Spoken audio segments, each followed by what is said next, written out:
I'm going to have to do that. Okay, everybody.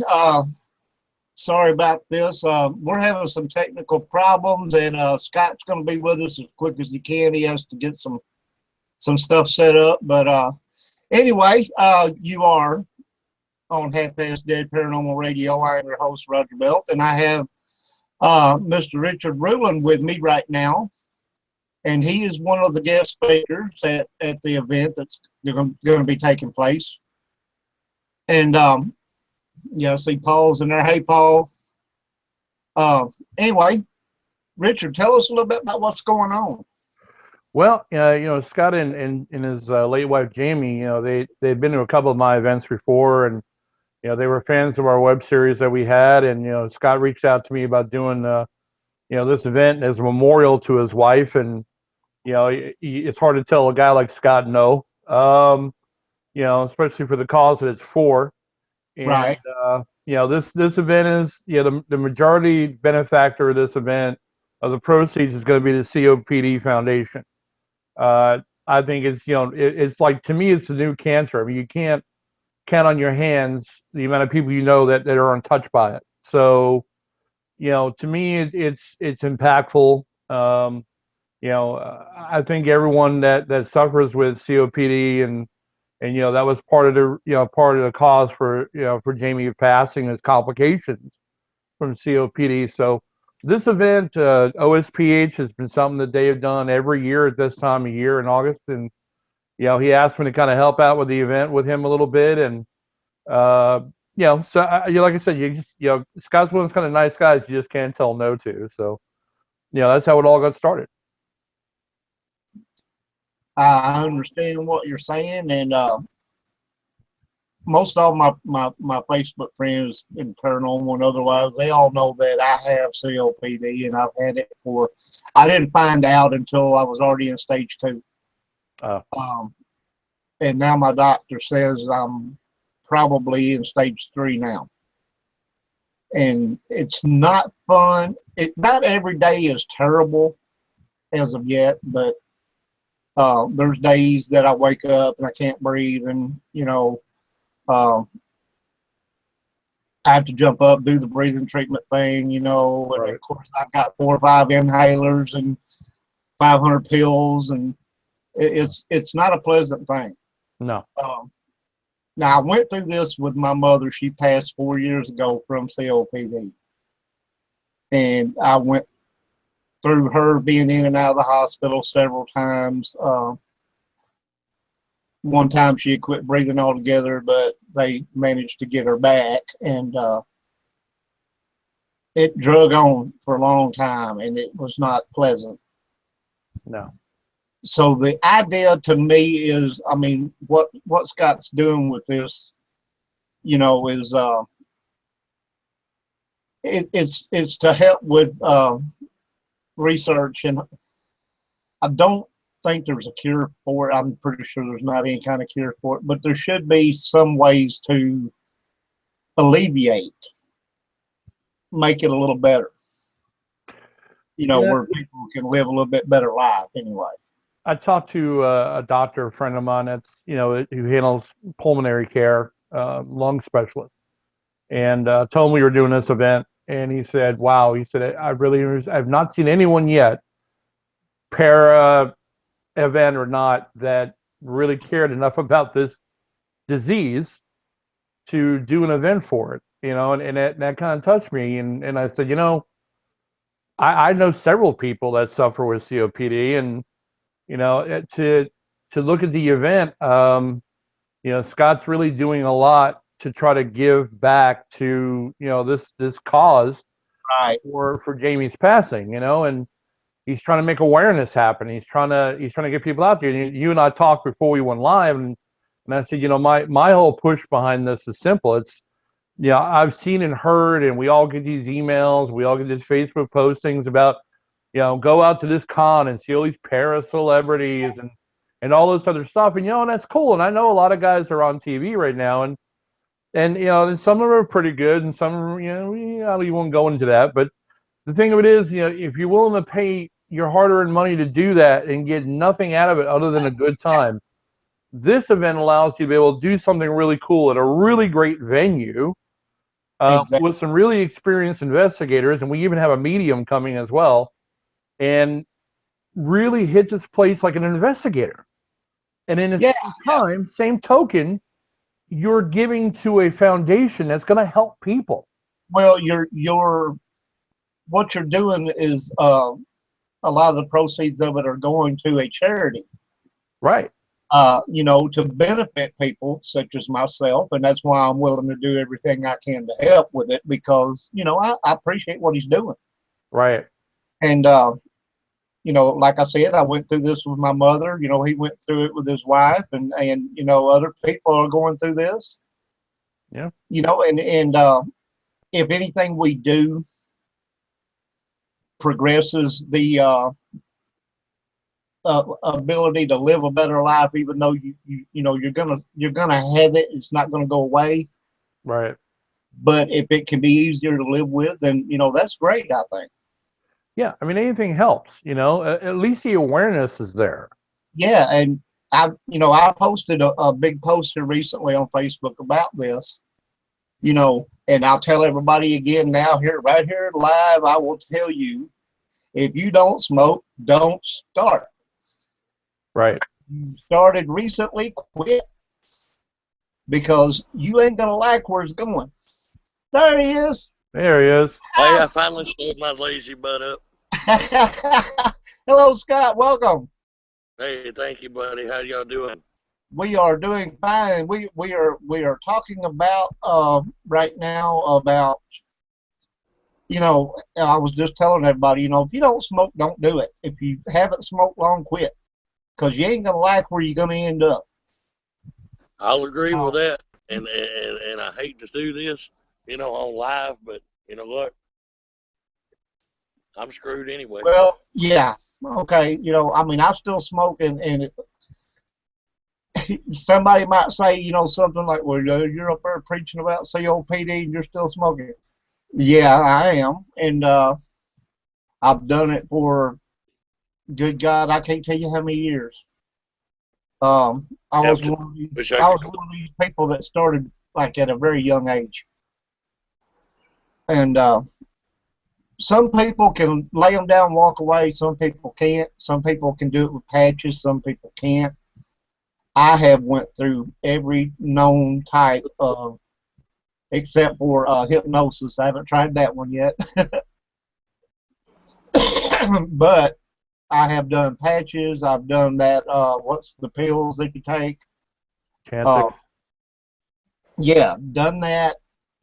The gum, the whole 9 yards. The only thing that did help was the vapor thing, and then I found out that it's bad for you too. So you can't win, Now I have cut back a lot. Tell everybody that. I used to be a 3-pack a day smoker. I smoke maybe 1 pack a day now. If a really rough day, maybe 1.5, 1.25. Which is a lot better than 3. I mean, it could be better than that, but I'm kind of proud that I cut that much back. But that's what I'm telling everybody. If you don't smoke, don't start. If you haven't smoked very long where you can quit now, do it now while you can. All right. Well, I was fortunate enough to quit 5 years ago, so I was real for it.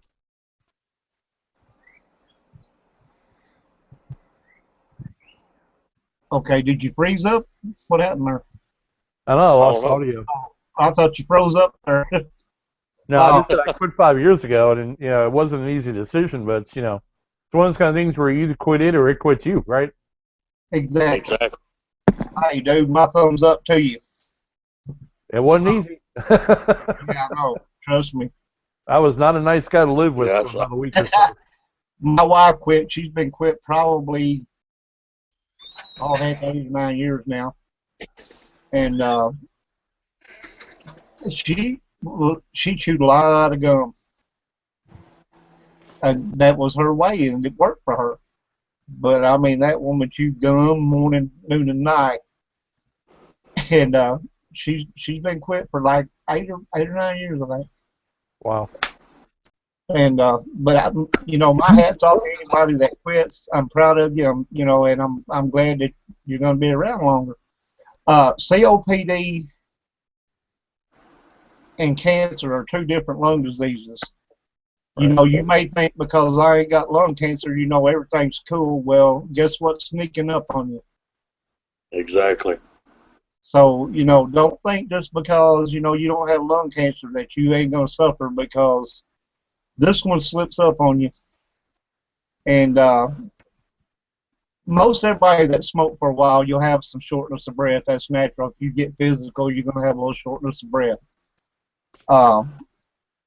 I literally can't do a lot that I ain't like, and my legs, so the oxygen's not pumping right because the lungs ain't right, so the legs wear out pretty easy.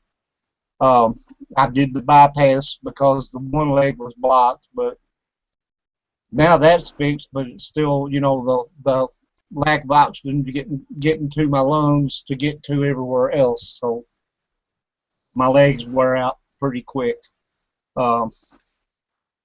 It's a lot of things. What it does, and I can't say, I'm not a doctor. I can't sit here and tell you everything that COPD does, but I do know that you have like these little pockets in your lungs. And what happens is with the COPD is those little grooves or whatever that where the oxygen should go through between these pockets and stuff clog up. And over time, that starts to harden. And it gets to the point where you can't get any oxygen, your breath gets shorter and shorter and shorter and shorter. And of course, at some point, you'll get to the point where I will too eventually, where you have to wear the oxygen all the time. Even when you're walking around the house, you got the little pouch with the oxygen tank and, the whole 9 yards. You got to do that. I do have oxygen on my CPAP machine that I have for when I sleep, but I don't have to wear it right now continuous. But it will get to that point sometime, and I already know this, so I try to be upbeat even though I know it's a bad thing, but not for any reason am I trying to tell somebody, well, just laugh it off, because it's not a funny thing. Okay, you try to make the best of what you have, your life of what you have. And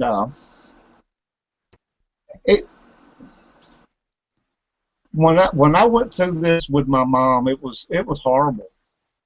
I mean, watching her suffer like that. And she would be at home for a few months, and then she'd be back in the hospital, and she'd be at home for, a few months, she'd be back in the hospital. And it went in and out like this all the way up to the end. And, okay, Scott dropped out. Maybe he'll get back here in a minute. But that's... Oh, there he is. Okay. Sorry about that. That's okay. That's the way it works. Scott, won't you tell us a little bit about what you had to go through? Oh, Lord, where do I even begin? Pretty much, I would go ahead and count the month of September of pure hell. I literally walked through the depths of hell and walked out of it. As y'all all know, Jamie, had suffered a cardiac arrest down in Gus Shores on Labor Day. Matter of fact, it was actually this Labor Day night. She went to the ER with swelling of her feet and legs, sat in the ER for 7 hours, fixing to be discharged. And everything was perfectly fine. That she was told to get up and go ahead and put her clothes back on. She stood up, took 2 steps forward, said, I feel dizzy. Took 2 steps backwards, sat back down, and just pretty much collapsed. Just no heartbeat, no, breath, no nothing. Just flatlined. They did CPR on her for right at about 10 minutes. Finally got her back about 10 minutes later. And was intubated on a ventilator at 50% oxygen, and pretty much no other movement, no other response. That was it. That's the way she stayed the whole month of September until she passed. And I know she had other health issues as well, but the underlying cause that caused a lot of the health issues that she had is she was undiagnosed with COPD. That's what caused a lot of it. And see, Had it. Yeah, that's the thing. Is that hereditary? Do you know? Have you ever heard? If I haven't heard. It's almost to the point of making you want to think it is, because I mean, everybody that's in my family, my dad was just diagnosed with it about a month and a half ago, and I mean, my mom had it. I haven't been diagnosed with it, but I'm pretty sure I have it because I smoke. And everybody I know has had some family member that's had it before they have. And like I was telling Richard there earlier, I didn't find out I had it until I was stage 2 already in it. Exactly. And that makes it bad because they could have been on that a lot sooner. Exactly. Most of the time, you're stage 2, sometimes possibly stage 3 before it's ever diagnosed. If we would have known, I could have got on some medication sooner that would have helped, slow it down. Exactly. But as being, already stage 2, it seems like it doesn't take long to go to the next one. It just progresses. And what Scott is doing is, like Rich and I were talking about, is we want to make people aware that this is the kind of lung disease that will sneak up on you. And you may be like me, you may not find out until you're already in stage 2 of it and everything, and there is no going back. You'll go forward, but you ain't going to go back. At least not now. They don't have anything to reverse anything like that I know of. Exactly. But I'm going to let Scott tell you guys a little bit about the event since it's his baby, and try to get everybody in tune with what we're doing and who's going to be there and what we're going to do. And oh, hold on, guys. Hey, y'all might be interested in this. Hold on just a second. All right, here's a new piece of information about the COPD you were asking about a minute ago. Can you hear me okay? Yeah. It says a small number of people have hereditary genetic risk of COPD due to very rare protein deficiencies that can lead to lung, liver, and blood disorders. The condition is called alpha-1 antitrypsin deficiency. Less than 1 in 100 cases of COPD are due to that, though. So it can be. Yes, it can be hereditary. Wow. But mostly, you guys, it is from smoking. So if you don't do it. Like I said, if you haven't done it long, quit. Because you ain't gonna like where you're going. Anyway, go ahead and tell us a little bit about the event, what's going on, and what we're going to be doing. It's gonna be a heck of a night. It's gonna be a 2-night event. We're still trying to find activities to do. We're gonna do a Para 101 class. Just for some of the new guys that show up, we're gonna have a Para 101 class, a quick 20-30 minute, you get to know all the different equipment and stuff like that, how to work it and stuff like that. Each night of the event, there's going to be numerous guest speakers. Of course, our other guest here, Richard, he's going to be one of the guest speakers. Myself as well as you and, Blaine Rowan. It's going to be a blast. I mean, there's going to be so many folks out here talking about COPD, especially with you, having COPD, you can tell everybody, all the guests that show up, firsthand what all you're going through, and it's easy to, like for me, I haven't been diagnosed with it personally, but it's easier for somebody to like you that actually is going through this to get through to people and can explain to people what it actually does, how it makes you feel, versus somebody that's never had it before. Exactly. And this event is just going to be, I know that it's probably going to start off small this year, which is fine. If we have 20, 30 people, that's perfectly fine with me, because it's going to be a continuing annual event every year to help support COPD. It's in honor of, my wife, whenever she passed last September. Old South Pittsburg was one of her favorite places to go for her birthday. And, I figured that, okay, if I'm going to raise awareness about COPD, why not do it where it would honor her, where it was her favorite place to go, and also it would give everybody a chance to, to get together, to, share information and just get the word out there. Exactly. I mean, it's definitely going to be a long drawn out process, trying to finish these next few months up to get everything going, and I think we've done a very good job of trying to help promote her, and got quite a few responses out of it of people that's going to, supposed to be there. And, I'm not pocketing any of the money, so nobody has to worry about that. It's all going to the COPD Foundation. There's going to be, a jug there just for donations as well for that. The Dominion Ministry is actually helping sponsor this.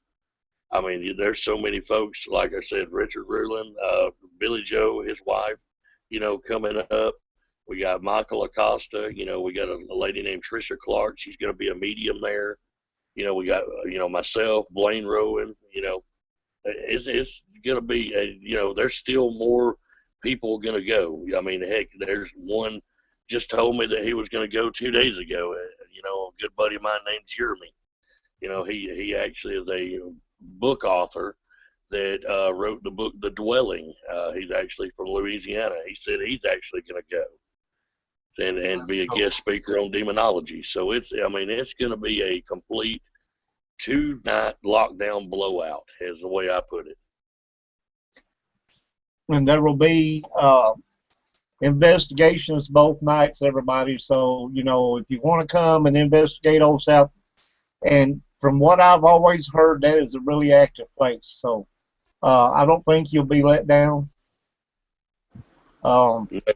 You will not be let down at that place. I've been to Old South 3 different times so far. This will make my 4th, and let me tell you, the shadow figures in that place, the EVPs you get off of that place, and just the standing, just everybody sitting still, talking, sitting still in the main lobby, and then all of a sudden hearing footsteps walk up and down the hallway when there's nobody else there.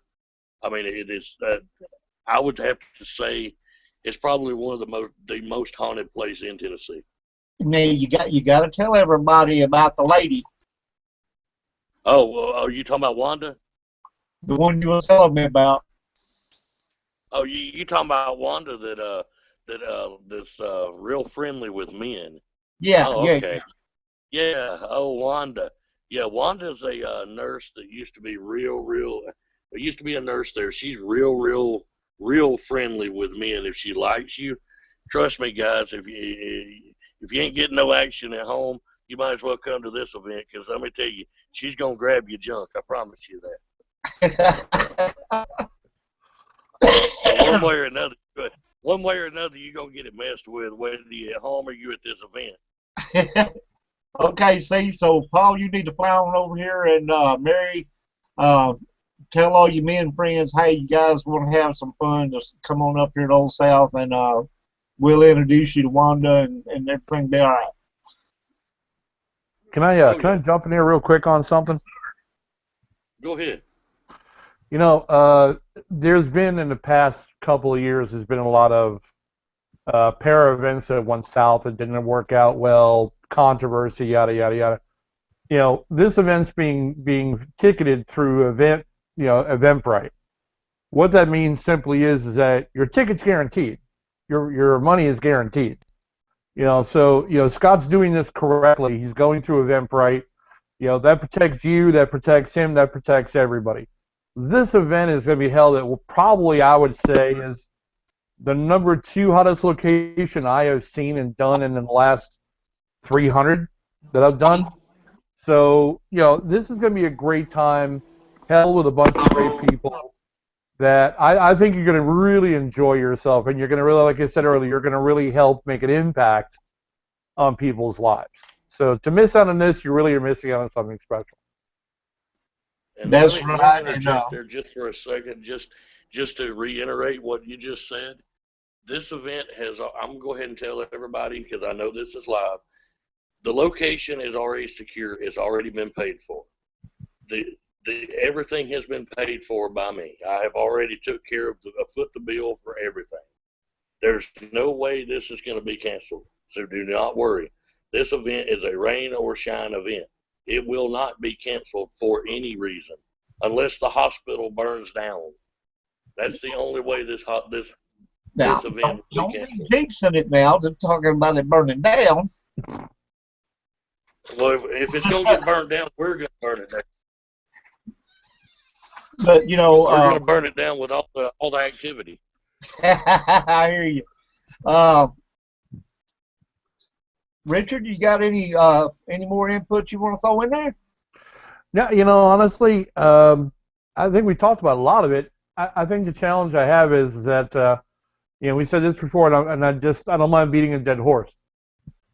Come out and enjoy an investigation time with people who've done this for a long, long time. I've been investigating now for, well over 10 years. Everybody that is coming to this event has got a lot of experience in doing it. If you've ever wanted an opportunity to get your feet wet in the paranormal world as an enthusiast, or possibly somebody who wants to do this as part of a team, this is the location to do it in. This is the crew to do it with. So exactly. Not to step on your toes there, but I was just on a show last night with a guy, and one of the things that he asked me about, what would I say to people coming into the field or whatever, and my main thing, I think, for everybody is don't watch an episode of Ghost Hunters and think you got it whooped and go out there and start doing this. That's not the way to go. Oh, no. No, that's not it. No. And this is a good thing because you can come and you can learn equipment. You can learn valuable tips from people that's been in it for a while. And always go and work with an experienced team for a little while before you go out on your own or do your own team and all this kind of stuff. So that you don't make a bigger mess than what people already have. Right. And part of this process too is teaching you how to protect yourself. The paranormal world of investigating can be dangerous. Exactly. And if you don't do it, how to do it correctly, you're really putting yourself at odds. You're really putting yourself in a position of vulnerability.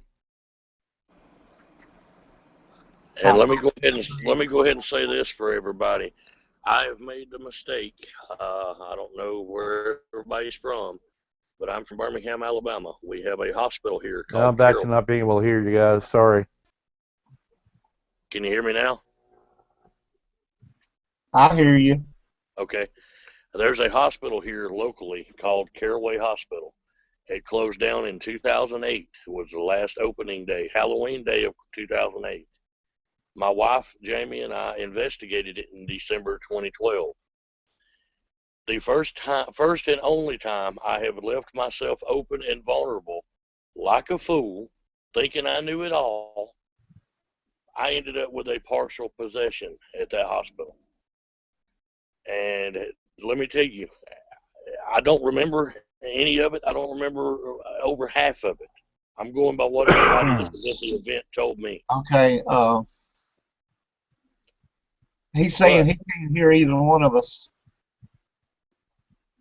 Oh, really? I don't know what's up with that. I don't either. Um, I'm getting perfect. I'm getting perfect signal.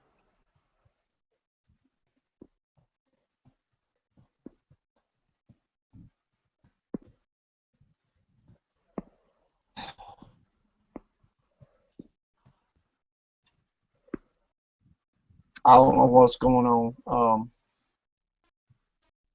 Huh. Okay.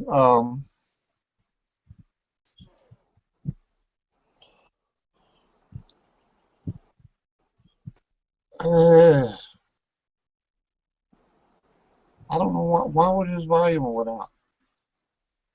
I don't know. That's weird.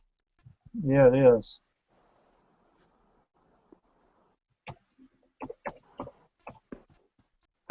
That's weird because mine and yours is working.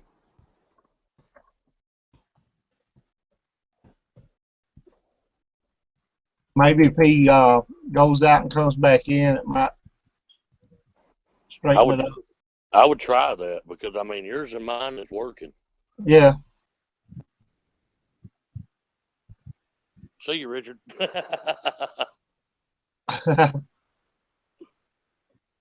Okay. Paul says he sees you okay. There's a little delay in the cam, but that's no big deal. Okay. Hey, Richard. Are There you we go. back? There you are. There I you am. go. Okay. I don't know what happened there. I don't know either. That was weird. Anyways,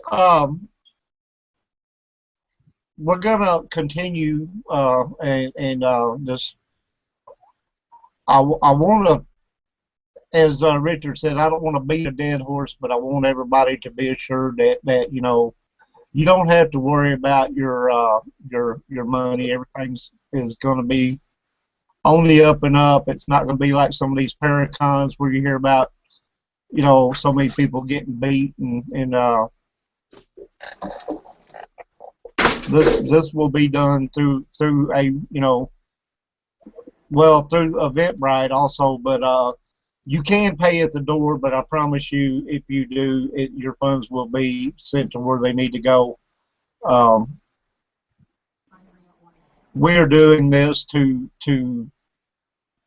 you know, try to get some kind of help, maybe research-wise, eventually with this disease, and trust me, a lot of people have it. I'm not the only one, and my idea is that someday maybe they will come up with something, like I said, to where now I've had an idea, you know, they might come up with some way to be able to flush some of that out of your lungs if they catch it early enough to where, you know, maybe you will be able to live better a lot longer, okay? That may be just a dream thing, but, you know, it's an idea. Well, I mean, you know, what you're talking about is great. The challenge is, you know, research takes funding. Yeah, right? that's what I'm saying. And that's what this event is designed for. This event is designed to help in some way, no matter, you know, how small it is against the need. It's still some way to give back and Right. to impact somebody's life in a better way. Well, if I can do one thing through this that will help somebody else not to suffer like I do, then it's worth every bit of it. Okay? Right. And that's about the only thing you can say about that. I mean, it's worth every bit of it. Right. You know, I don't sit around and whine about how bad I feel all the time, and I don't, you know, but trust me, people, it gets bad. And the only reason that I'm harping on it now is because I want everybody to listen, be aware. Please come help with the event if you can, but listen to me and be aware and stop what you're doing before it gets to my point. I'm the Jolly Roger, you know. I try to act like no, there's no problem, and you know I'm all good. but there's days when it ain't all good. There's nights when it ain't all good. I don't sleep very well. I think he crashed out. It prevents me from sleeping good sometimes. So yeah, I don't get the amount of sleep I need. My body don't get the oxygen it needs. It's not a good thing, people. So listen to what I'm saying. But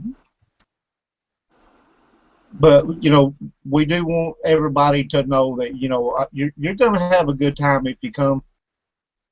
I guarantee it. It's not a paracon. This is a benefit to help with COPD, but it's also a paranormal two-night lockdown. You're going to get to have a good time. You're going to get to investigate in one of the most active places that I know of in Tennessee, probably half the country for that matter.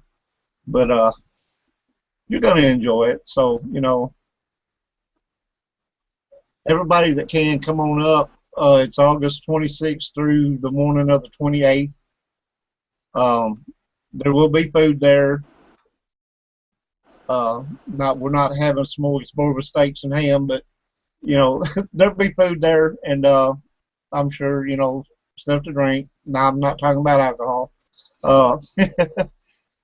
but you're going to enjoy yourself, and I know I'm going to enjoy myself. Most of my team will be there, minus one or two that can't make it, but yeah, it's going to be fun. And so everybody listening, my team founder and myself, we talked about it, and I showed Scott the what we're going to put on the shirts. We're going to make a few shirts that we're going to bring up there to sell, and that money's going also to the donation jar for the COPD.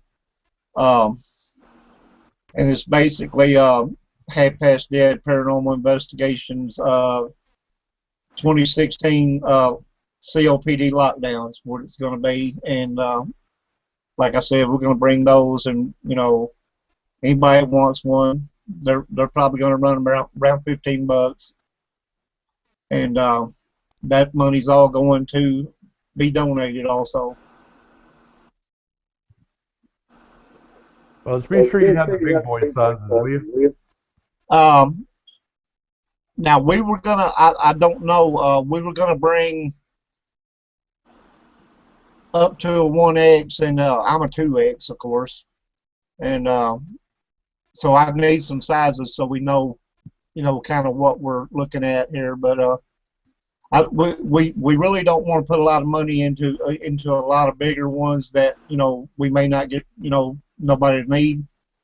But for you and Scott and whoever, if you give me your sizes and stuff, we'll make sure we'll bring shirts fit you guys. And I call myself the little fat man. I'm a 2X, and yeah, I haven't been a 2X since junior high school. It's all buff, dude. It's all, yeah. It's too many years of playing football. You if you ever watched South Park, you remember the episode where he was doing all that. He ordered that stuff, and he's gonna make me all buff. Crazy. I think we lost Scott. Yeah, if you wanna, you guys after the show or whatever, shoot me your shirt sizes and stuff, and I'll make sure we get those. And my buddy Frank Lee down there in Alabama, he's gonna try his best to make it. And Frank's a good guy. I don't know if Richard, if you know him or not, but he's down there in Scott's neighborhood. I don't think so. He's Casper Paranormal. It's in why can I not think of the name of that town now?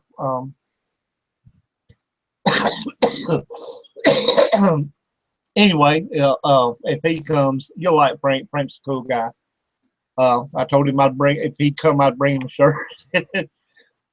That's my little what's the word? Oh shoot, what is that word? Where you lure somebody with bait. Oh, okay. Yeah, I'll bring you a shirt, man. Come on up. Yeah. the enticement, the inducement. Yeah. Yeah. Bribery. There we go. It's a better way to put it. Yeah. Bribery. It's my little bribe. I'll bring you a shirt if you come on up. Well, I'll tell you, man, with everything that's going on for this event, all the things that Scott's putting together and all the people that are going to be there, it would be a real shame if he didn't have the turnout he needed to for this. Right. He's in Pell City, Alabama. Oh, okay. I think I'm actually friends with him on Facebook. I think. Probably. Frank's like me. He's friends with a lot of people in the paranormal. And my dream investigation would be for all these people that I know to all get together in one big place, and be able to, just have a big old time together. I think that'd be awesome. But, that's probably not going to happen, but, it would be great. I've done a lot of tours. I've done a lot of events and headed up a lot of events at some really incredible buildings in Tennessee that we've lost over the years as venues in Tennessee. And, Hales Bar being one of them. Hales Bar Dam was to me, one of the most active locations I'd ever been in 13 years of doing this. And, I've been to OSPH once in my entire career, and it was genuinely just as active, if not more active, than Hales Bar Dam. Getting back in there is going to be something really enjoyable for me. That's something I want to talk about too, is the Hales Bar Dam, because Frank mentioned that to me when we were talking. Yeah. And he said it's only like 15 minutes from Old South. Yeah, they've had some issues there. The current team who are running tours and they were doing overnights, and then they got that stripped from them because of some mistakes that were made. I think they're down to doing nothing now but little 2-hour tours. Right. So the overnight investigations are over. Well, that's sad. So you can't go inside and just do the investigations anymore. Now, evidently, the story is that somebody was on an overnight investigation there, and there's a rail that goes around the whirlpool in the powerhouse, and we all know it's weak. You can touch it and realize it moves. You don't need to lean on it. Well, somebody went in. Somebody went through the rail and went in, and evidently, there was not enough signage saying don't lean on rails, whatever, what have you, and that kind of liability has cost them the insurance right to be able to have investigations there. So, we just don't have as many places in Tennessee anymore. We got OSPH, and that's kind of it until you get to Fayetteville, which is Fayetteville or Lincoln County Hospital. Even they had problems. I did that one. Yeah, I did. We actually did our last show of Hunting the Unknown Truth was actually filmed there in November 2015. Oh, excuse me, 14. And probably one of the most active locations I've been to as well. But, he had Zach Bagans out there, and Zach is in the middle of the nursery calling it the portal of hell. That would figure. And, you got a little town like that, and you got people that have grown up there, that had babies there in that nursery, aren't going to put up with that crap. So they gave the owner of the building a lot of garbage about it. So now he's not even allowed to have it either.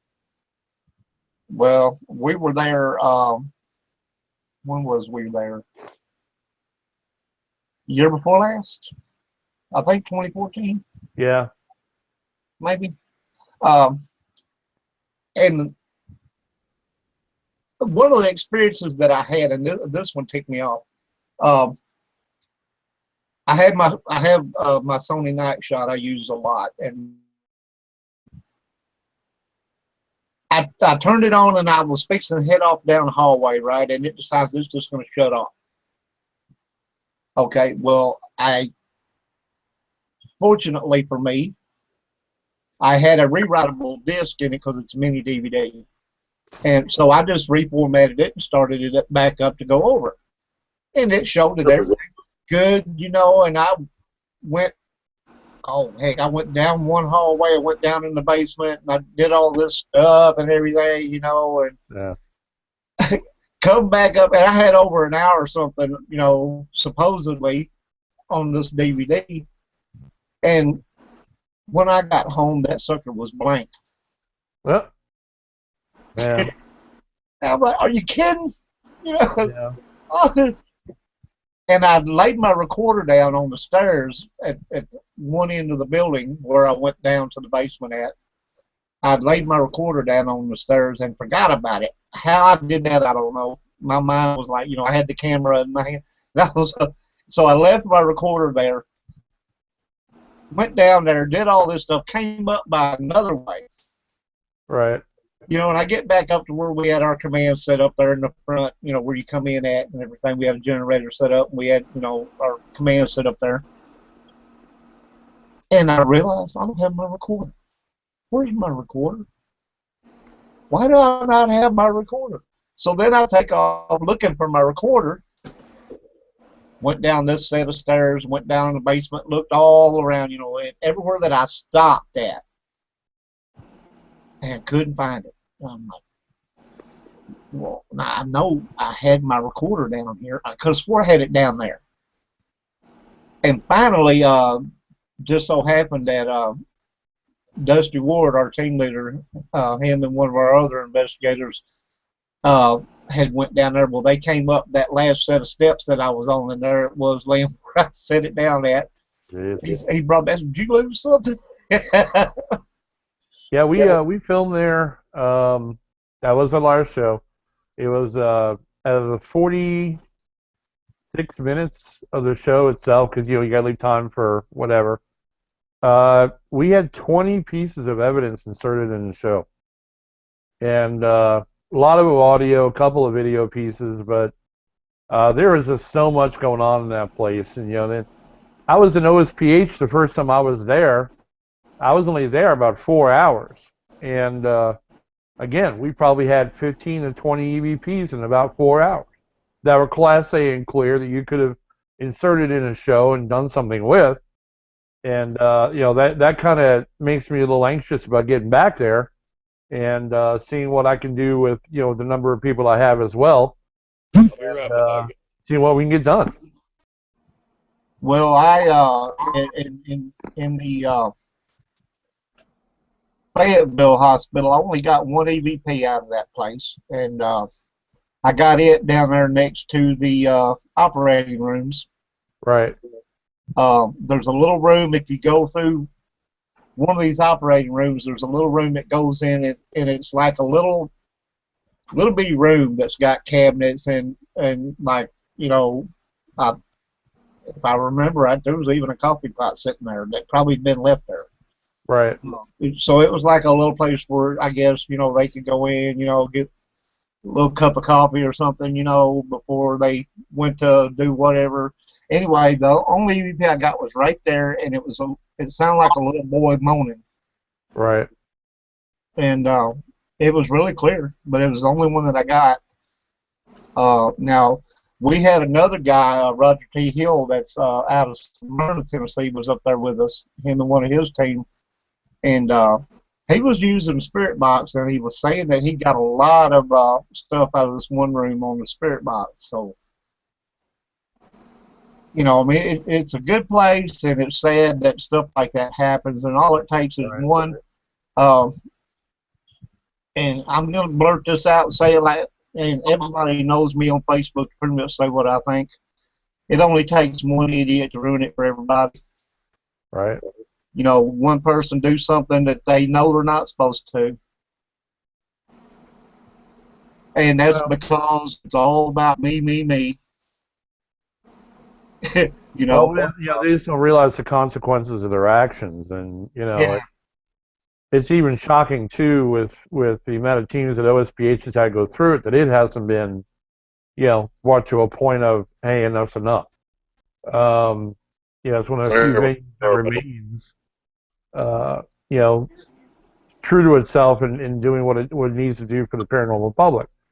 But we are losing these places left and right, and who knows how long any venue's got before they finally say I'm done and shut the door. Yeah. So. In a lot of these places, and I'll say this also, I say what I think pretty much, and I think that some of these places, how you put this without this kind of being rude. The way they charge for people to investigate, they really bring you out pretty good. You know, they take advantage of the investigator because they know people want to come and investigate these places. Now, they ain't all like that, but there are some that are like that, and I think it's sad that they do that. Oh yeah. You know, there's a value to the ability you have to take some time to visit the place, but there are some places out there charging $1,500 for a team of 10, and plus $200 worth of insurance if you don't have insurance. Yeah, exactly. Perfect signal. You all right, Scott? Hello. I got you. I don't think he's got you anymore. Scott, you all right there? Yeah, I'm just trying to figure out Probably what's do going what on. I did. It freezes up, but it's showing I've got perfect signal on it. Huh. Anyway, now we got started late, you guys. It's 8:01, and normally it's a 2-hour show, and what we're gonna do is we're gonna talk about with Mr. Richard here and Scott about some of the places that they've investigated and what kind of cool evidence they got, and I guess I'm gonna start this off. Richard, there asked you, what is the freakiest episode you ever had on an investigation? What made Richard hair stand up on the back of his neck?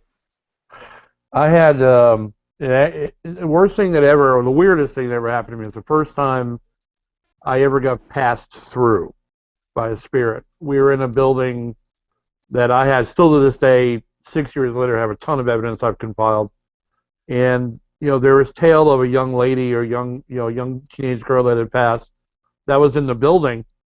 And, so I was trying to make my last-ditch effort to try to communicate with her before we shut it down for the night. We're downstairs in the main lobby of this building, and I took out the K2, and someone just told me just to start talking to her.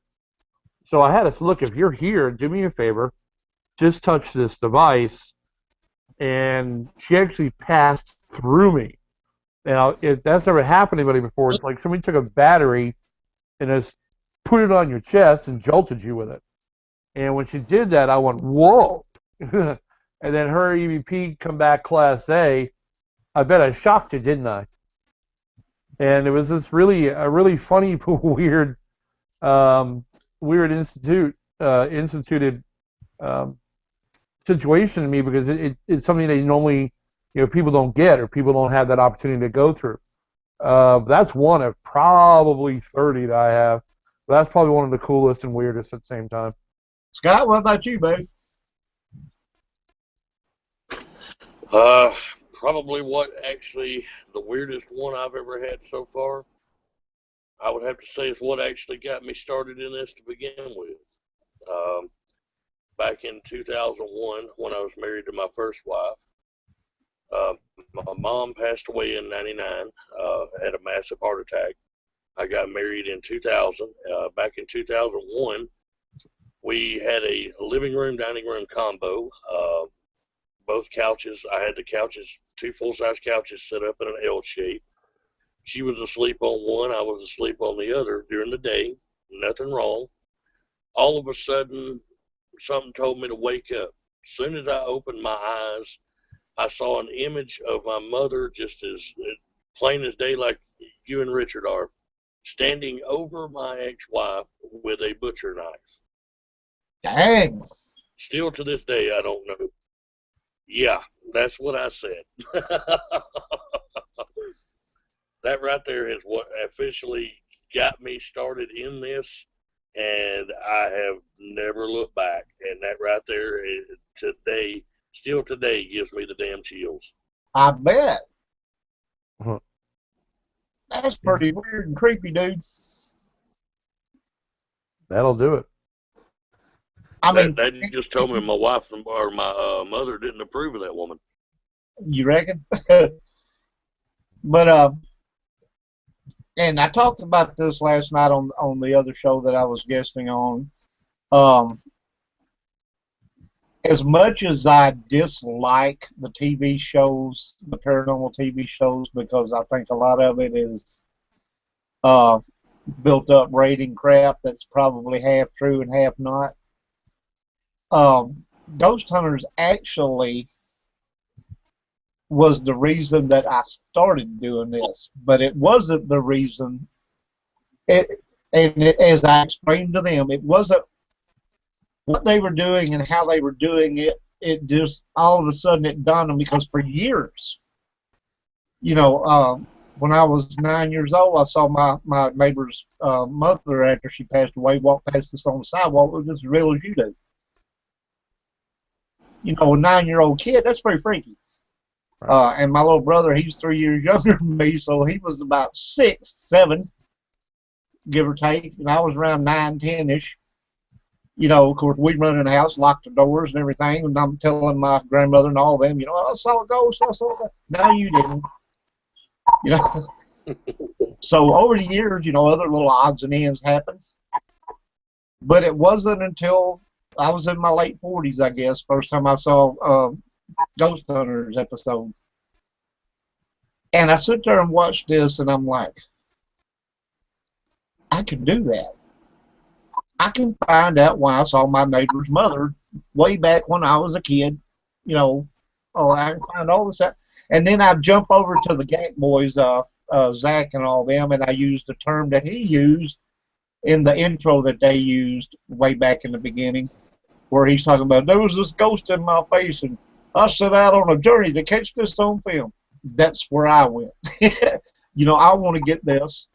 I want to see this on film where I can show somebody what I actually saw, and then they won't say I was a damn liar, or, you know, I imagine I saw what I saw. So, yeah, Ghost Hunters actually got me started, not because of who they were and what they did, but the fact that I realized finally, you know, I could have been doing this a long time ago.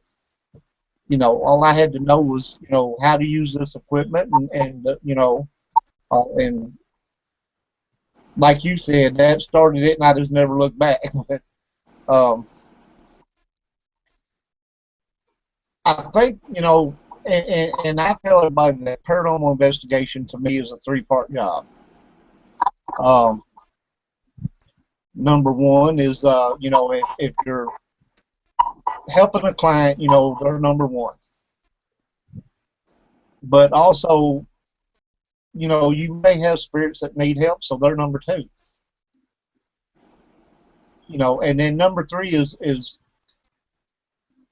everywhere I go, you know, now in private residences, you know, and stuff like that, it's pretty much the same old, unless it's a. But if you go to a place like Old South or Waverly Hills, I went to Waverly Hills. The history is as important to me as the actual investigation. Not only the history, but if you go into a place like a what style house am I thinking of here? Anyway, you know what I'm talking about, the old Annabelle type houses and Victorians and all that. I get just as excited over the woodwork and all that stuff, you know. I think it's really cool. You know, it's history. That's the way they built things back then, and they were immaculate. They were, you know, like the moldings and all the woodwork was really fancy, and, you know, and hand carved in it, you know, and all that stuff. So all that stuff's important too. So now I'm going to ask you another question, and I'll jump back over here to Richard. And when you investigate a place like that, and you know that there's a lot of water been under the bridge, you know what I'm saying? There may have been several deaths, different generations that's lived in this house, and events that may be a little on the shady side, and, you know, maybe a murder or a suicide or what have you. Mm-hmm. Do you think that the house absorbs this stuff, and the house can have its own haunting, its own personality? Absolutely. I think you have to look at a couple of things. The Southeast itself, as a piece of land, usually is built up on granite Right. and stone.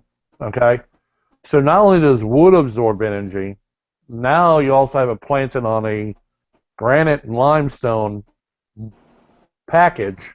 Yeah. Kind of acts like the hard drive of a computer, and the limestone is kind of like a generator. So, not only does the energy stay, that's why the South actually has a longer paranormal shelf life than the North does. The South's paranormal shelf life on my research is about 450 years, whereas the North it's about 250 years.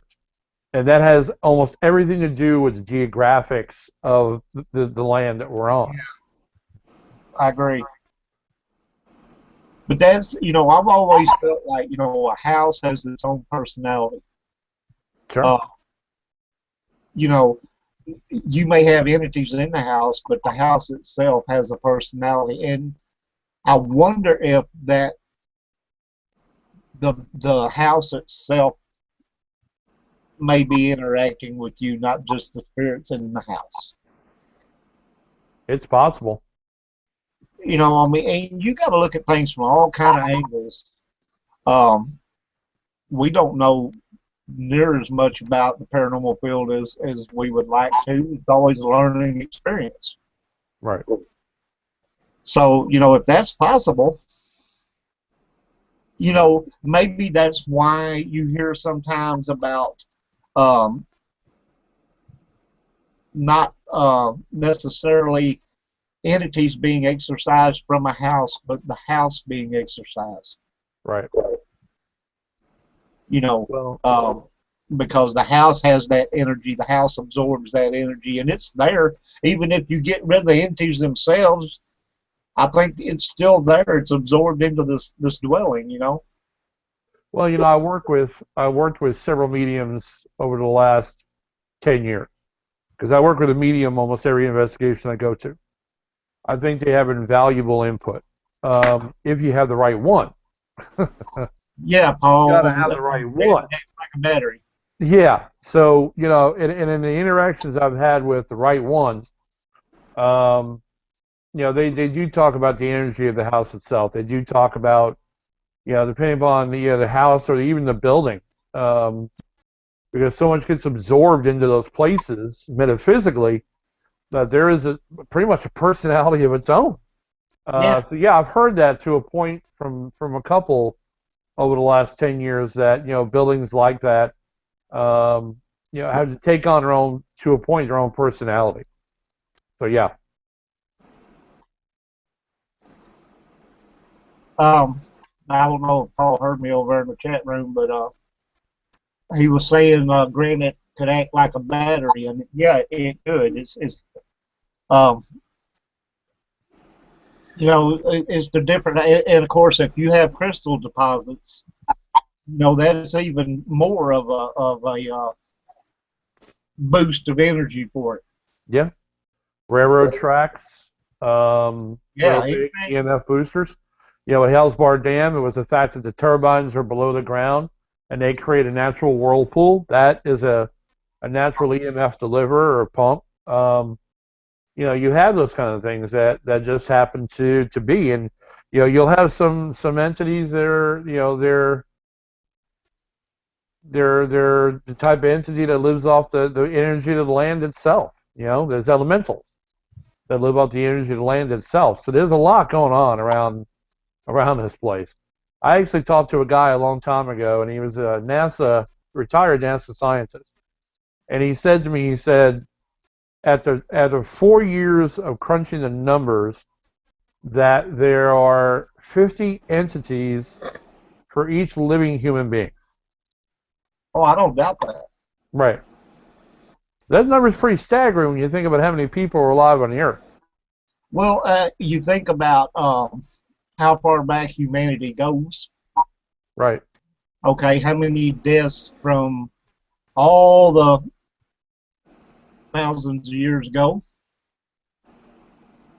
You know, that's a lot of entities. Yeah. You know, compared to how many people that are actually still in the living. And I had a guy tell me one time, you know, because I was talking to somebody else about the stuff, and he was listening, and he said, I don't believe in that stuff. If there's all these entities out there, how come we ain't running into them all the time? I said, well, they're not solid. You're not going to run into them. Right. You know, you can have 4 or 5 around you just because, you know, they're there don't mean you're going to bump into them. You know, and if you did, they might tell you get off their dadgum foot or whatever, you know. But, yeah, he asked me that, and I'm like, well, you know, they're not solid. You know, you're not going to just run into them. And some people, anyway. Well, you know, they have to realize that there's certain power levels for the entities as well. You know, most of your earthbound entities, they're earthborn people who are just regularly passed. You know, it's been said that their energy is the strongest right when they die, and then it dissipates over time. Whereas if you have somebody that's malicious, it's the other way. Starts out weak and grows stronger with age. So that's like when you have a okay, what's the word I'm looking for here? I did a show on this a while back. Where a person like you could be living in Tennessee like I do, and your mom or dad could be living in Georgia or wherever, and they pass, and then you see them in your house in Tennessee. That's right. Exactly. You know, that's the moment when they're the most powerful is when they first pass. You know, come and say bye to you, you know, and then you get a call, you know, well, they just passed away, you know. Right. That story's a little more common than just coincidence, you know. Yeah. Yeah. And, I don't. There's lots of things that can boost that energy, and it depends. If you are like Gettysburg, for instance, you know, look at the battle that happened there, the people that died there, and everything, and you know how horrible it was. You know, that's one thing that would create an energy. But then also the rock and everything in that area, right, contained, you know, stuff that helped boost that energy. If you got running water like a river or something nearby, that'll help boost that energy. Yep. So you got all these things coming together in one area. Well, you know, I've been asked so many times by people, why is the South so haunted? I say, you know, here's the thing. You just think about it very quickly. Slavery happened here. Right. That came with its own baggage of negative energy that carried on for years. Still is, if you ask some certain people, they're still hypersensitive about it, even though it happened over 200 years ago. Then you had the Civil War. Right. And 95% of the ugly battles happened in the South. So exactly. There's so much negative energy that basically imprints itself onto the land. It's like a magnetic trap of time. And, you know, the land helps satisfy some of the need for the energy to be there, but the imprint is there. The imprint is true. We did an investigation at a house in a town called Tiftonia, Tennessee, which is where one of the last bloody battles of Lookout Mountain in Chattanooga happened, right? So, and this is also involved with the Cherokee. So I'm in this house, and we do everything live EVP. So I'm running my recorder into my ears, so I'm hearing everything as it records. And I'm standing in the hallway of this house, and out of nowhere, I start hearing Indian rhythmic drums. I'm like, what? And it's loud. And then all of a sudden, nowhere, it stops. And then I hear a soldier say he hurt his leg. I'm like, what? You know, there was just so much energy surrounding this area where the house was that we couldn't turn around without catching audio evidence or video evidence. And it was pretty crazy, all because everything surrounded that area with energy. Exactly. You know? You know, and you got to think also, you can talk about the Civil War, but you can also there was a lot of Native American tribes that were here. Right. You know, that were drove out or moved out or whatever. You know, well, you know, we need this land. You got to move on somewhere else. Right. But a lot of history with them where, you know, they may have died during battles with other tribes, or, you know, or during the, you know, the time era when they were being drove out. You know, there's like, you know, the white settlers and the Indians fighting and all this kind of stuff. So yeah, I could see Indian drums there, you know. Yeah. And then of course you have, you know, the Civil War battle there, and you have, you know, and then you can add to that all the pioneers that passed away trying to get from here, there, and yonder. That, you know, back then, I'm pretty sure you know this as well as Scott. Whenever a wagon train was passing through, and they had a person die, they would bury them on the side of the trail. You know, and put some rocks on there, maybe a wooden cross or whatever. So there's graves everywhere. Yeah, I'll tell you, I had a funny experience because I'm from the north. I don't know if you can tell that by my lack of accent. But I'm from the north. And growing up in the north, there isn't a lot of education about the Civil War.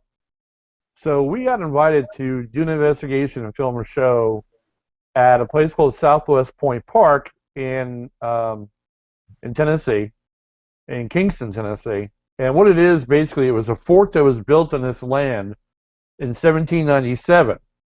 And what the city is doing, incredibly doing, under nothing but donations, is they're rebuilding the fort to exact specs. Wow. Of how it was in 1797. So we're doing our show, that we're filming our show, we're getting a ton of audio, we've got a bunch of video coming up, and I'm sitting there trying to figure out why I get this Indian on my recorder that goes, and says the word Shiloh. Yeah.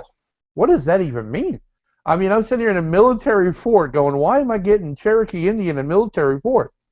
And then I come to find out through history research that that fort, A, was the first one that was ever Cherokee friendly. They actually had chiefs had their own cabins on the fort. Oh, that's cool.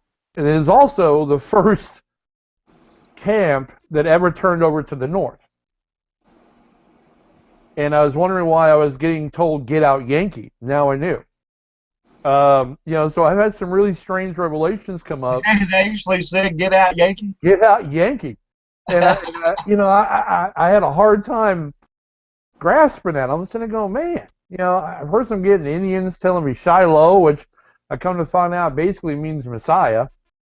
Then I'm getting, you know, this guy in his southern accent telling me to get out Yankee. I'm like, you know, I know when I'm not wanted, and that's okay. Yeah, I've been told to get out, but I ain't never been called a rebel. Or, oh Lord, I had back in the day when I was young and stupid, just starting out investigating. We did a building in Etowah, Tennessee, that was built back in the days of the Civil War, and I was in there and I was making some gestures about the North and the South because we weren't getting hardly anything. And this back when I actually used to provoke. I don't do that anymore, of course, but no, I don't either. I don't believe in it. I mean, I'll just leave that for Zach Bagans. You know, but I was sitting there provoking, and I said, hey, you know, you guys lost the war. You suck at it. You shouldn't even have been in it. As a matter of fact, if you get in again, you're going to lose again. You know, and as a matter of fact, I said, I'm going to take the Confederate flag and I'm going to wipe my ass with it. And when I said that, I was sitting down, finishing my real professional romp of idiocy, and I'm playing back the audio later on, and I hear myself saying this, unbelievably, and then I hear a man say, kick your ass. And what was funny was, at the same time I'm hearing this guy say that, I hear myself complaining about this wafting of air in front of my face, and I'm like, wait a minute, this guy was trying to kick my ass the entire time, and just couldn't do it. You know, so we've had a lot of interesting stuff, and one of the ladies on my global team is of color, and she gets a lot of comments about being black and a lot of comments about being a slave, and so she gets her fill of hearing those kind of comments as well. But it's interesting. The war is still going on, I believe, in the metaphysical side somewhere. Oh, yeah. Oh yeah. Battle of Gettysburg is being fought every freaking day. Oh yeah, I believe it. And if you go, if you went there on the date of, it would probably be a whole lot more intense. I'd imagine so, yeah. I would love to go there on the date that the battle actually happened, and just be able to, if nothing else, just sit back and just watch and see what shows up. Right. I think that'd be awesome. And Gettysburg is on my to-do list, my bucket list. I may get there one of these days. Old South's been on my bucket list a long time. I'm gonna finally get to go there. Waverly was. I got to go there. Penhurst is one of my big time bucket list places I want to go to. But if I do, I do, and I don't, I don't. But Scott. Hey. Any interesting Civil War stories you can tell us where maybe you were at a place that you got some stuff from? No, I actually haven't been doing any Civil War places, believe it or not. Most of all mine's been around just pretty much a couple places in Tennessee and a bunch of places here in Alabama, but nothing as far as like on the war side. Now, that's the reason why I was hoping we could have had Blaine on here, because I know for a fact he's had a bunch of them. Well, the thing about it is there were skirmishes and small little battles fought all over the South. Alabama, for instance, Tennessee, Kentucky, all around here. So you may have, and you just didn't know it. Right. Might have. We got a little place I was telling you about in Kingston, Tennessee. I actually stood in the middle of that fort on the grounds and have heard cannon fire. Oh, yeah. A buddy of mine went to Gettysburg, and he said it was a cannon fire, but I know the difference. It was a musket fire, but you can hear it plain as day. Somebody shooting a musket. I had that EVP at one time on my page. I don't know if it's still there anymore. Because he got snotty and tried to say I was stealing his evidence. I was just putting it out there for people to hear. I didn't claim it, But anyway, so it may not be there or not, but you can hear that just as plain as day. Huh. Somebody shooting a musket, And anywhere, there's places even around, not far from me right now, there's a place that me and my brother tried to go to, but we never could get to it. It's right on the river. They had a little skirmish there. There was if I'm not mistaken, there was a mansion there, but there was also like a granary or something. And a small group of Confederates and Yankees, and from what I understand, there was like at least 12 deaths there. They were all buried there on the property, which is probably fallen into the river by now. The house and the mill's not there anymore. And we were trying to get back there because we wanted to go check it out, And it was down this gravel road that turned into a dirt road that went back. And we saw these guys working on a tractor barn or something, and we asked them about it, and they said, "Well, yeah, you'd have to go on back. It's way back in here." But I wouldn't go back there because the guy that owns that land will shoot you. Well, you don't want that. You don't want that. We decided, well, I guess we need to see it that bad. Yeah, no. I've been to a lot of places. I've been to a place called Prater's Mill in Georgia, Calhoun, Georgia. Prater's Mill actually is a corn mill and was actually at one time occupied by both North and the South. They used it, of course, for a feed mill. So, that place is pretty active, too. I've been to a lot of those in Georgia. I've got a ton of them in Georgia now, so. Yeah, I hear a lot about Georgia, and I'd like to go down there and hit some of those places too.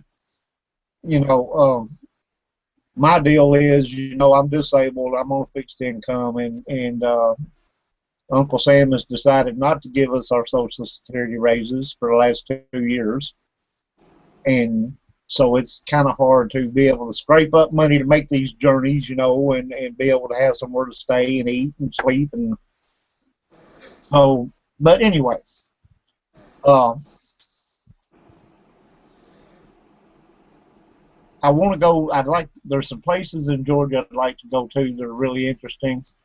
And of course, Alabama. And I told Frank one of these days I'm going to get down there and we're all going to go do something. And I'll make it down there. I'll make it down there. That it's not really that far.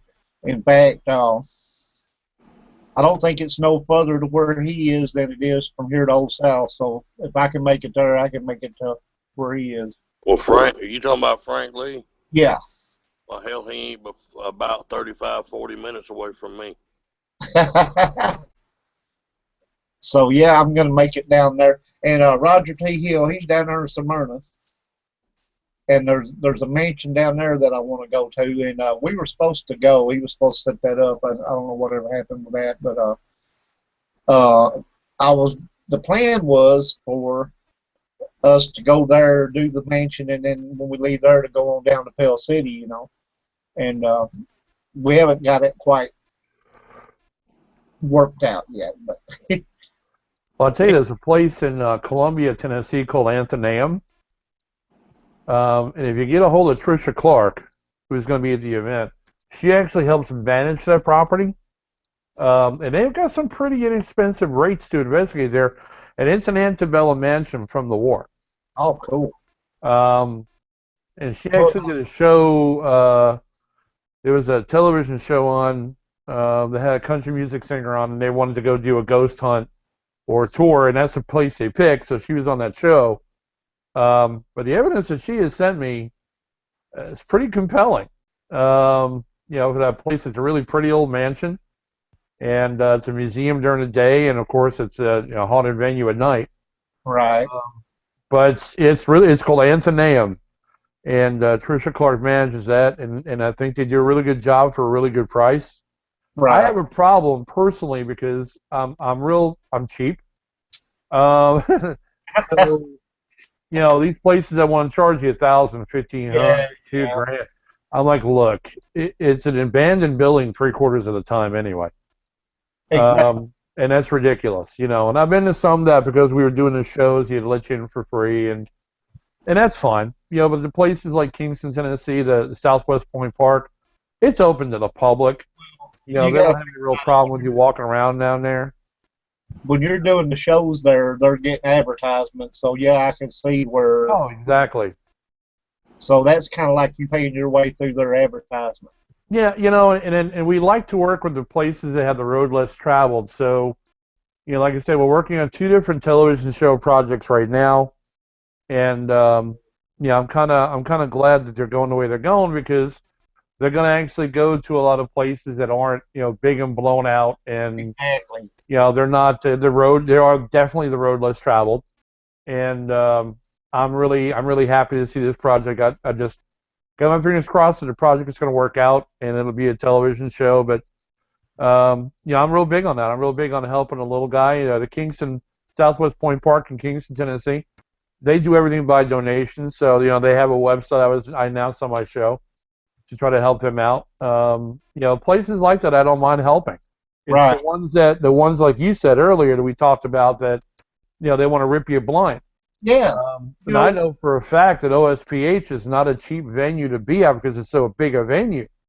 But it's just one of those kind of things where it's definitely worth the money. But there are a lot out there that you drop a lot of cash at that are not worth the money. And that's the part that wears me out because you got all these people paying the hard-earned money, and they're just not worth the time.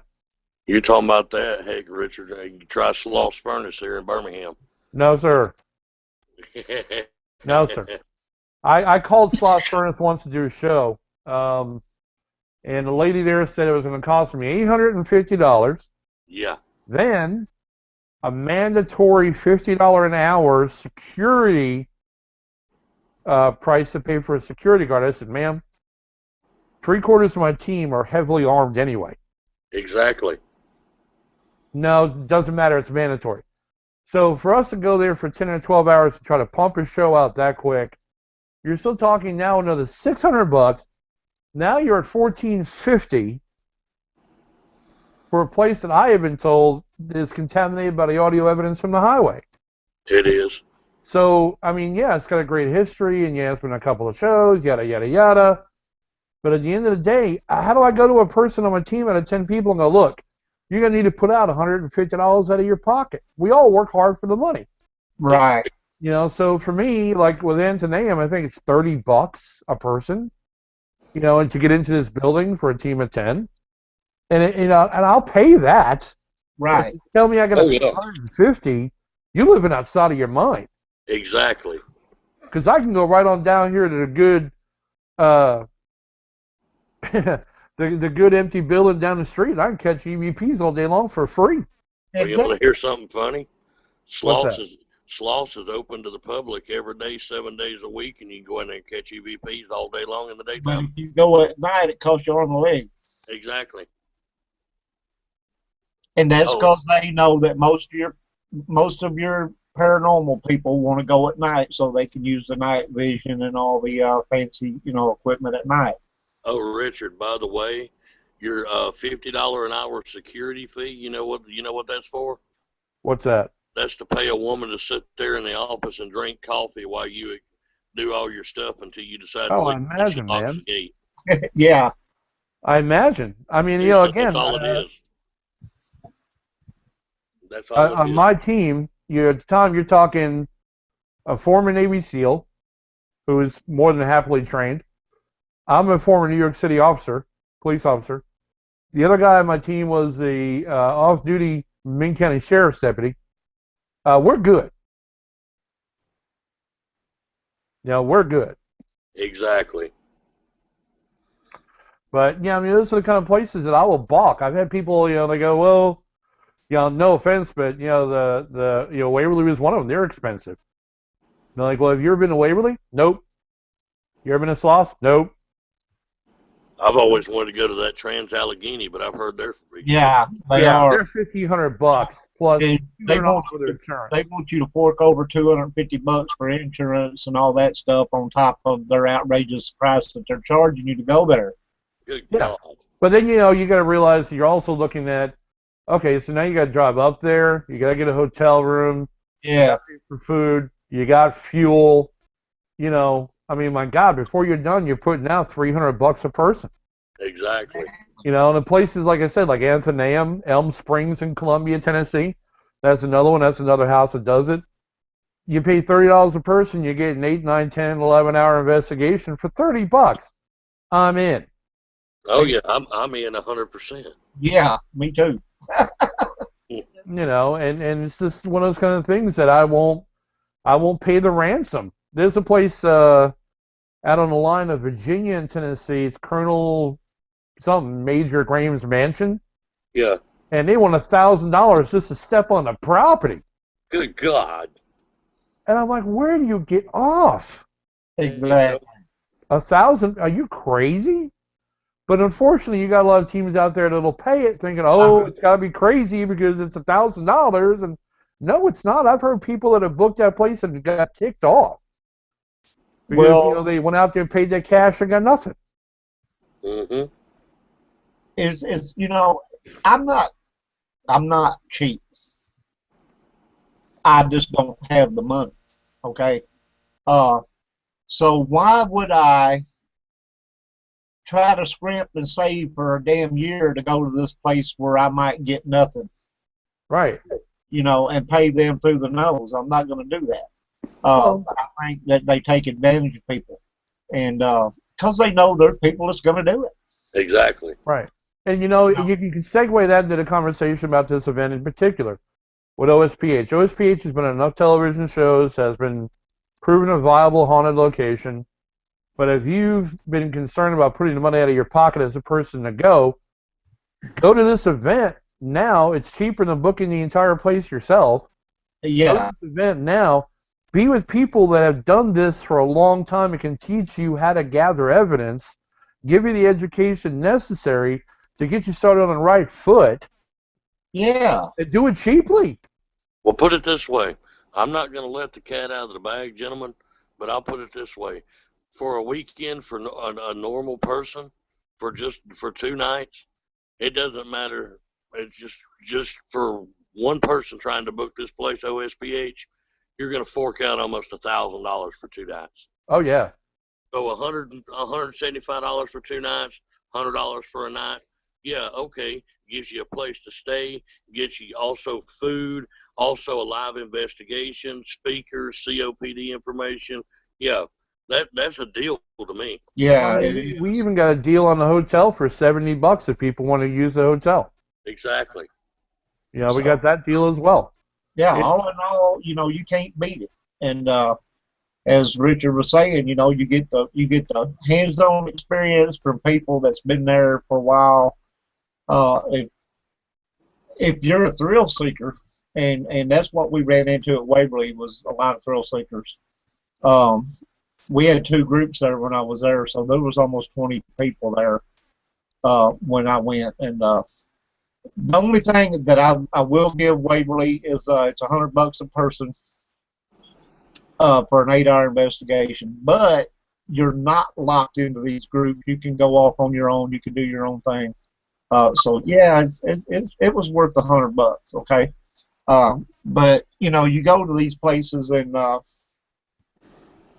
if it's usually they want you to stay in a group and it's like a tour deal where you go around for what, a couple hours or so, maybe 4 hours. I've seen 4-hour tours. They charge you through the nose for it. You're stuck in a group and you're having to follow this guy around, and he's telling you all this stuff.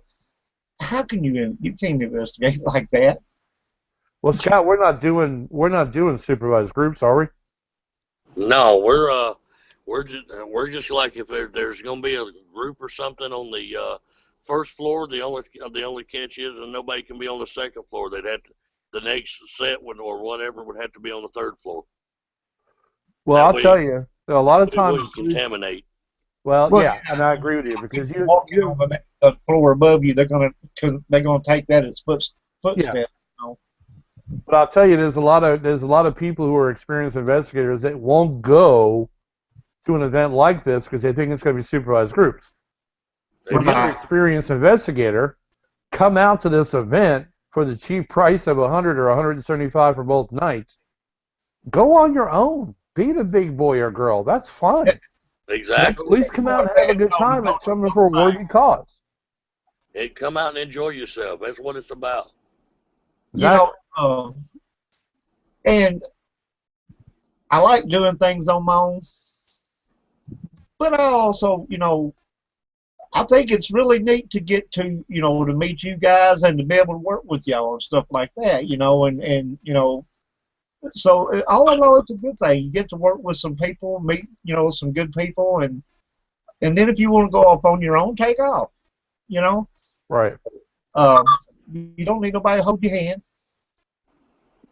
I don't think there's going to be any 2-year-olds with cameras up there running around the halls that need hand holding. Okay, so if you want to take off on your own after a while, I don't see no problem with that. Go do your thing. Roger. Yeah. We got one problem with what you just said. Well, yeah, you told me. No, we got one issue. Oh, what's that? It's this. Huh? That person right there. You really can't see me. Did you see her?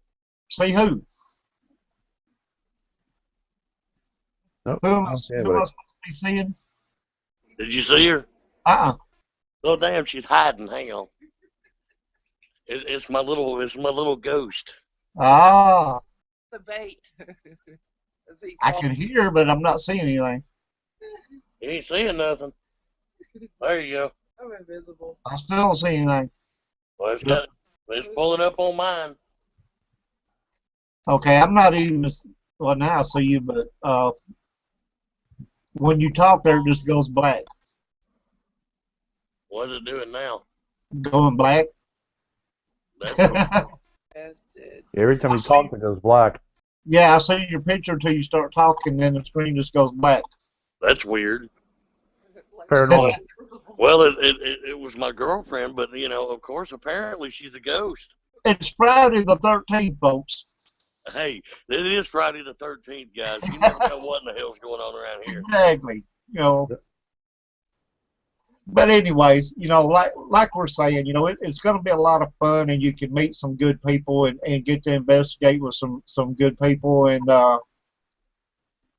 do your own thing if you want, whatever. Most of my team will be there, and we're not anybody, but we're somebody. You know what I'm saying? Exactly. We have a lot of fun together doing investigations, and of course, everybody has their serious side, but we have some fun too, and it's all good. You're helping with a great thing, a good cause, and I think it's going to be great. And like Richard said and Scott said, you're not locked down. You don't have to stay with any groups or anything like that. You can go do what you want.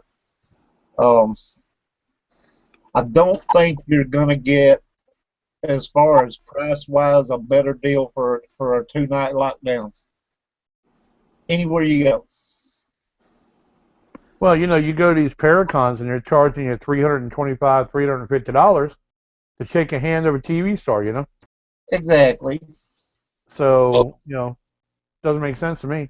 Well, I'm not no TV star, but I'll shake your hand for free. Hell with it. Yeah, come on, bring it. I'll shake your hand for free. Sure.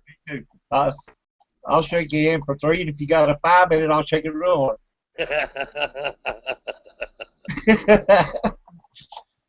For this kind of a cause, I'm liable to grab you by your ankles and shake you up and down. Your chain falls out of your pocket, put it in the bucket. Oh, there you go. Well, now see, I ain't opposed. if we wanted to do that, we could set up one of those rides outside that goes like this, where it flips you upside down, shake it, and then have it shake you real good. Why not? We'll get all your change and whatever else you got in your pockets. You better not have nothing you don't need in there. Well, I'll tell you, I'm challenging all of the folks that were fans of our show on The Unknown Truth. Last show we did had 942,000 people. I'm challenging those folks that have watched this show, that knew I was going to be on this show tonight. Come out, man. Let's have a good time. Exactly. I agree. We'll throw the challenge out there, everybody. And it's not like you've got nothing really that much better to do. It's not like, wow, okay, you're spending $175 for a weekend. Well, let me tell you something. You take your wife or your husband out on a dang date, you go buy a good dinner, good movie, rent a hotel room for the night. You've done spent more than $175, folks. Yeah. It's $2 a day from now until the event. There you go. $2 a day. If you go to a fancy restaurant, just for you and one other person to eat's going to cost you $100. Oh yeah. Try going to a movie with a family. Exactly. And not just paying the movie ticket, but if you get popcorn and a drink, you done spent good God Almighty. Well, unless you got my kids, and then you're spending $30, $40.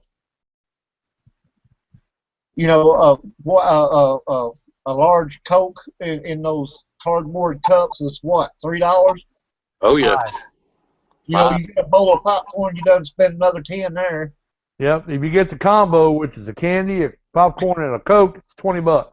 Right. So and then your ticket price. So you done spent about $30 right there. Yeah. Now multiply that if you got a large family of say at least 5. You done just about spent the price of this event. So.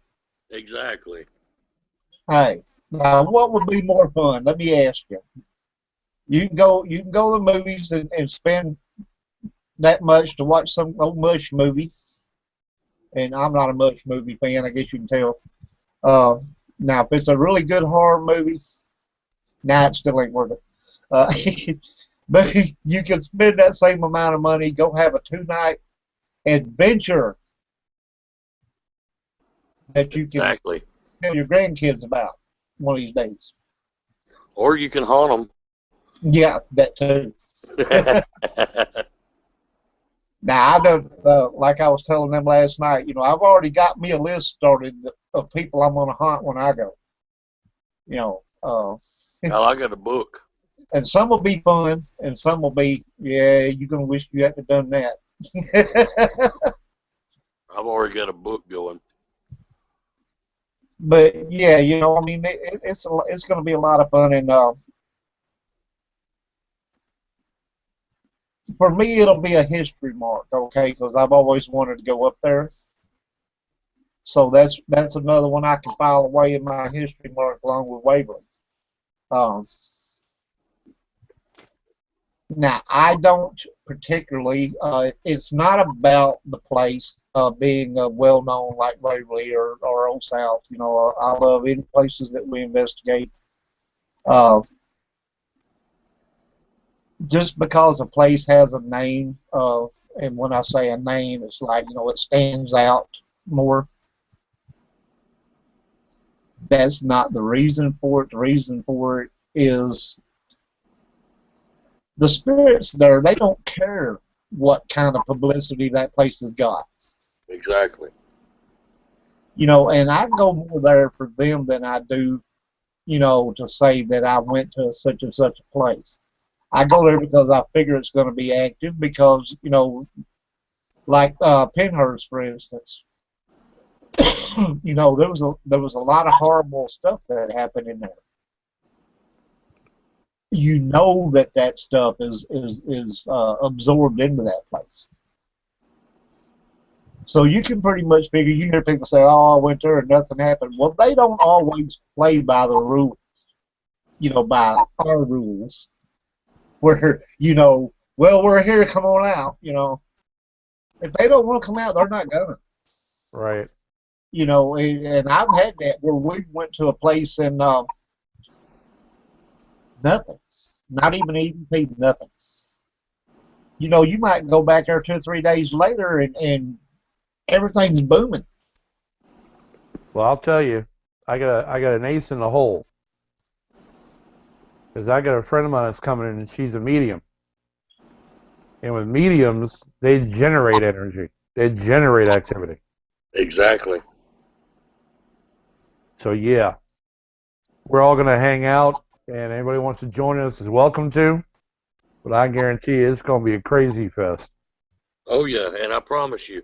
Well, now I promise you will not leave without having at least a damn good few laughs anyway.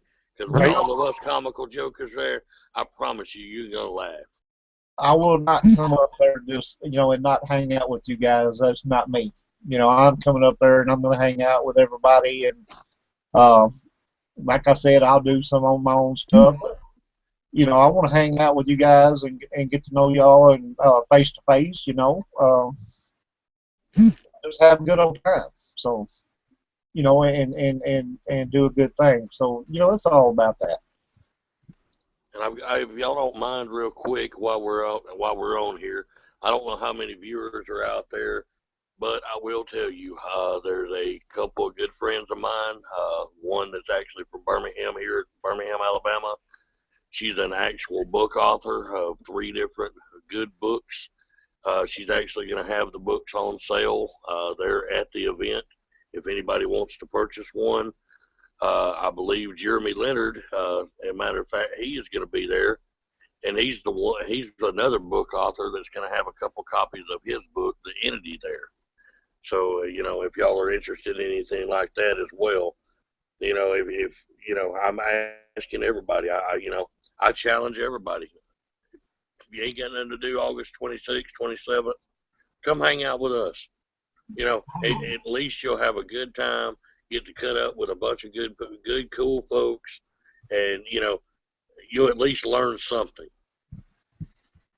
And Scott, I told you, and as you said, I'm not going to let the cat out of the bag right now to everybody, but this thing that we're working on that we're going to bring up there,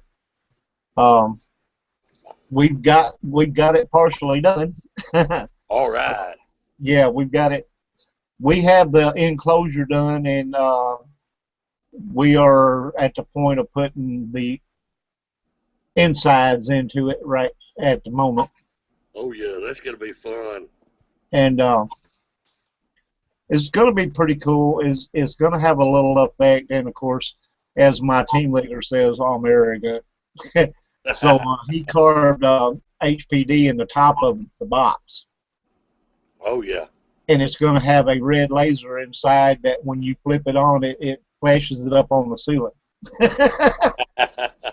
So, yeah, that's a little bit of his, as he put it, his arrogance. But he's a really good guy, y'all. When I say that, he's full of himself. You know, well, no, he ain't. He's one of these type people that'll make you laugh, okay? Because he's just the things like he's always talking about how good looking he is and stuff like that. You know, well, I'm the best looking. You know, I'm God's gift to women and all that. You know, but he knows he's not. He just goes on a bunch of mess. You'll like him, trust me. But he said, "Yeah, I carved that. I want to carve that in there because I'm arrogant, you know, like that." But then he goes, "But when you think about it, it is kind of cool." So he carved it in there, and it actually does work. So we're gonna do that. We're gonna throw a red laser light in the bottom of it to shoot that up on the ceiling, and that's as much as I'm gonna let everybody in on right now. But yeah, and it's gonna be pretty cool, and I don't think I've ever seen anything like it. So there may be something like it, but I haven't seen one yet. So it's going to be a little different, and it's not expensive to make. So once we get, you know, like I said, this is going to be our test run. We're going to bring it up there, and we're gonna see how everything goes. And if it proves to be you know, a good thing, you know, we'll put the info out, and you know, anybody can do this. It's not. Well, we're gonna make sure it has the activity to make it work. And it will have a EM pump in it of sorts. So if you know people are sensitive to that, you know, they might want to not be too close up on it. It's not going to like overwhelm you, but I think any EMF that you put out, and of course, the stronger it is, you know, if people are sensitive to it, it's going to act on them worse. But this one probably is not going to put out. You know, you wouldn't want to be standing right up on it, I don't guess, but I think it'd be all right anyway. You know, this might be, you know, if people are sensitive to that and they know it, they might want to not stand up too close to it. But anyway, like I said, it's going to be all fun. We're going to have a big time. We're going to do that, and we're going to. I want to bring my DVR system, but I'm not sure.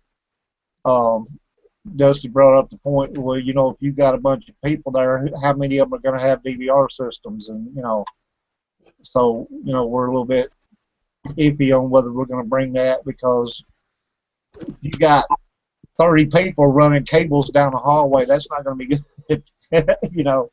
Well, so far I haven't heard anybody say anything about bringing a DVR. So yeah, but you don't never know what they're going to show up with.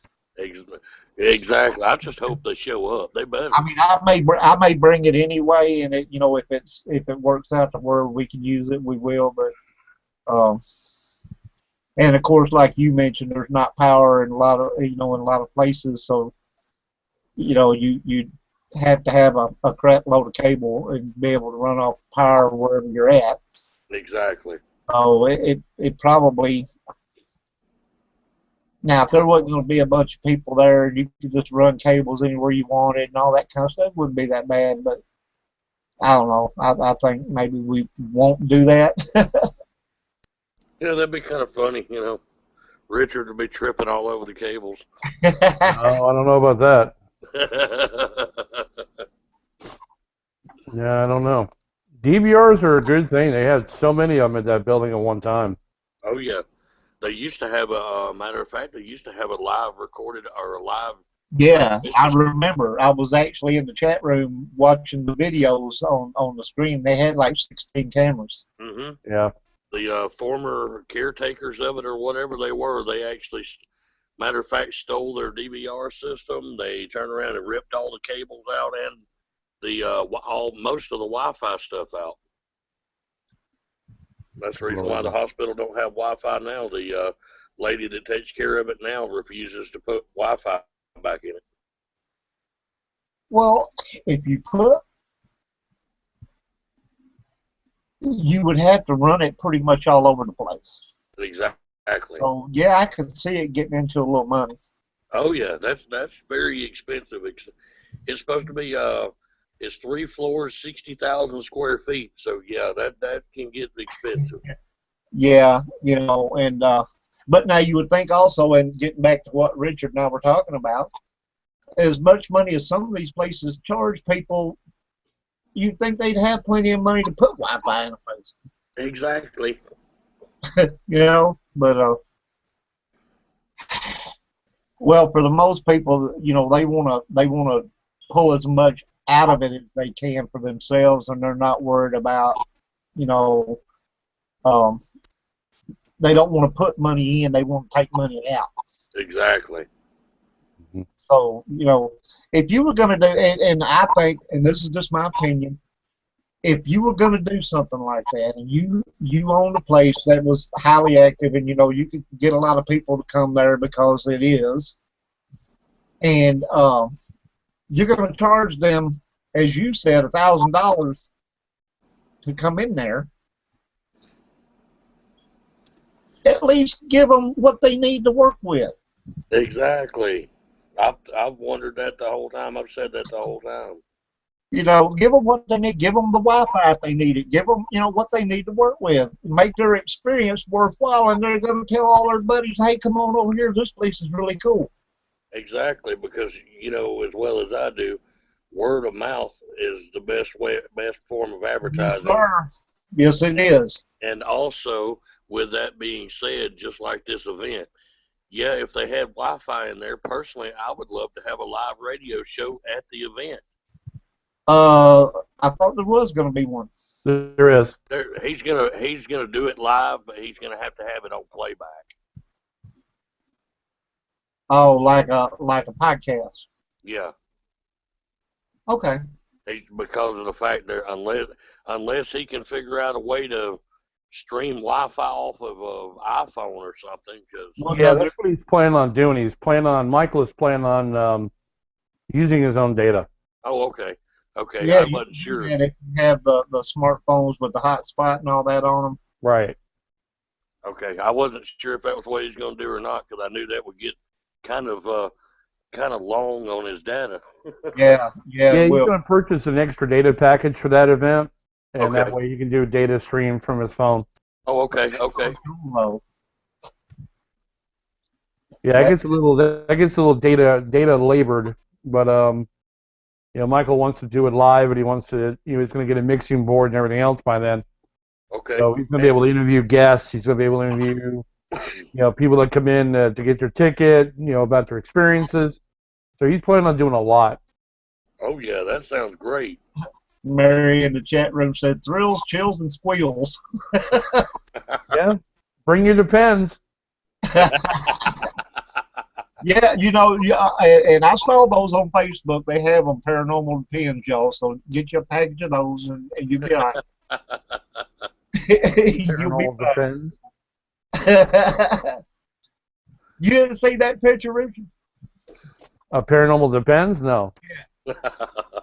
That was funny. I saw that. That was one of them laugh your ass off deals. I saw that. I'm like, are you kidding me? I had a guy. He literally told me he peed himself. He was one of our new camera guys, and we went to a building called the Wright Hotel in Georgia, and he was absolute skeptic until he did the show with us. First show he ever did with us, he quit. he went to turn around in an attic, and in the mirror is a young girl who is sitting in a chair. He turns around, of course, the young girl isn't there. And he literally told the investigator that he was filming for, I just peed my pants. So, yeah, I mean, and then he subsequently quit that night. So, screwed him up. But, OSPH has got a history of stuff touching you. It's got a history of, whisperings in your ear. It's got, the ability to stand in front of you 10 feet away in a hallway and see a shadow person. It's happened.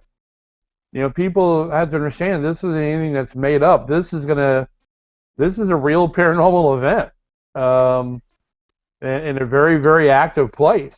Bring an arm, buddy. Bring somebody you can squeeze your arm into or something. Why, I gotta ask, why would you take a position as a cameraman for a paranormal team if you were afraid to see a ghost? He actually wasn't. He was afraid to. He just didn't believe they existed. Oh, so he was running the camera, trying to be the camera guy, because that was his job. But when he turned around in the mirror and saw that young girl in the chair, turned around again. Of course, she wasn't there. He didn't know quite how to process that. It sounded like he processed it quite well. Yeah, it sounded like a process. Yeah, it does. He actually the show is on YouTube. It's called Hunting the Unknown Truth, and for a good laugh, the show's called The Right Hotel. Oh God! I'll have to look that up. You look it up. The last 3 minutes of the show is the guy quitting on air. on air. The guy was from Nicaragua, and he worked for Telemundo as a cameraman for a large number of years. And he's telling another cameraman of mine that, he said, I'm a videographer, not a ghostbuster. and he quit. I was down in the dining room, quick funny story, I was down in the dining room of this hotel waiting for my next turn to be on camera. And he comes downstairs after the attic incident, and he goes, can I go home? And I went, yeah, you okay? I mean, he starts dismantling his camera equipment, and I said, okay. And he walks over and he goes, it's in the mirror, not on the camera. I'm like, what? It's in the mirror, not in the camera. So he showed me his camera, and his viewfinder is blank. It's black. So you see, not in the camera, in the mirror. I go home now. I not come back. And I didn't know what was going on. And then finally the investigator comes down. The investigator comes down, and I said, what in God's name happened to this guy? He said, dude, he looked in the mirror, he looked at the chair really quick, then he sat on the floor in the Indian-style position, didn't move for 45 minutes. And then when he came downstairs, he bailed. I'm like, oh, my God. He's not the first one I've had quit. We were at the Lincoln County Hospital, and we had one. My rule is nobody goes anywhere on their own. That's just my rule.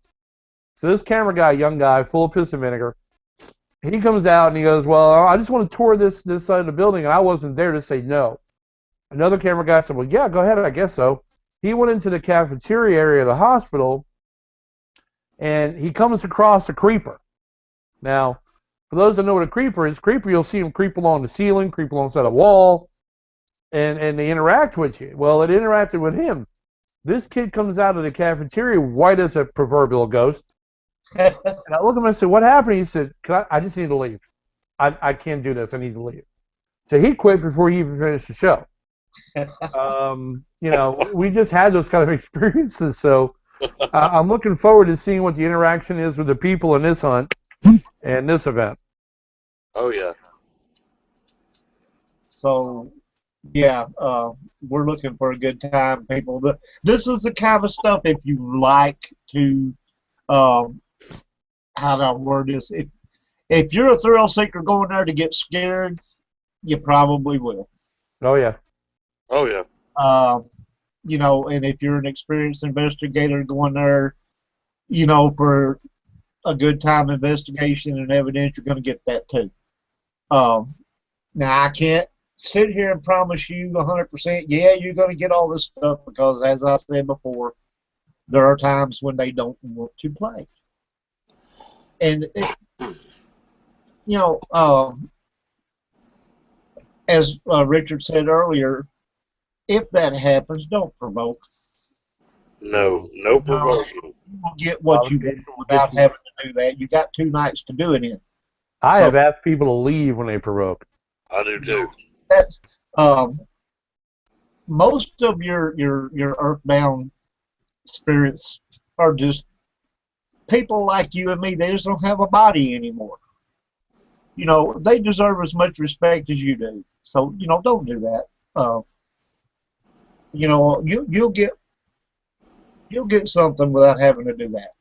Yeah, I mean, I'm telling you right now, if I hear people provoking, I'm going to tell you to stop it. And I will also. I'll tell you to leave. No offense. Do that around me. Well, I'm not. You're the host. You're the host of this thing, Scott. I'm not going to say that, but Hey, you know. I give everybody permission that has anything to do with this event. If anybody provokes, for one time a verbal warning, the second time kick their ass out. We don't need that in there. You know, and if that's what you want, that's what you'll get. Because I don't. That's wrong. You know. We don't Like need I that said, in they there, guys. deserve respect just like you do. Yep. You know, so you got to remember that a lot of these people, and Grant Wilson on Ghost Hunters said it best.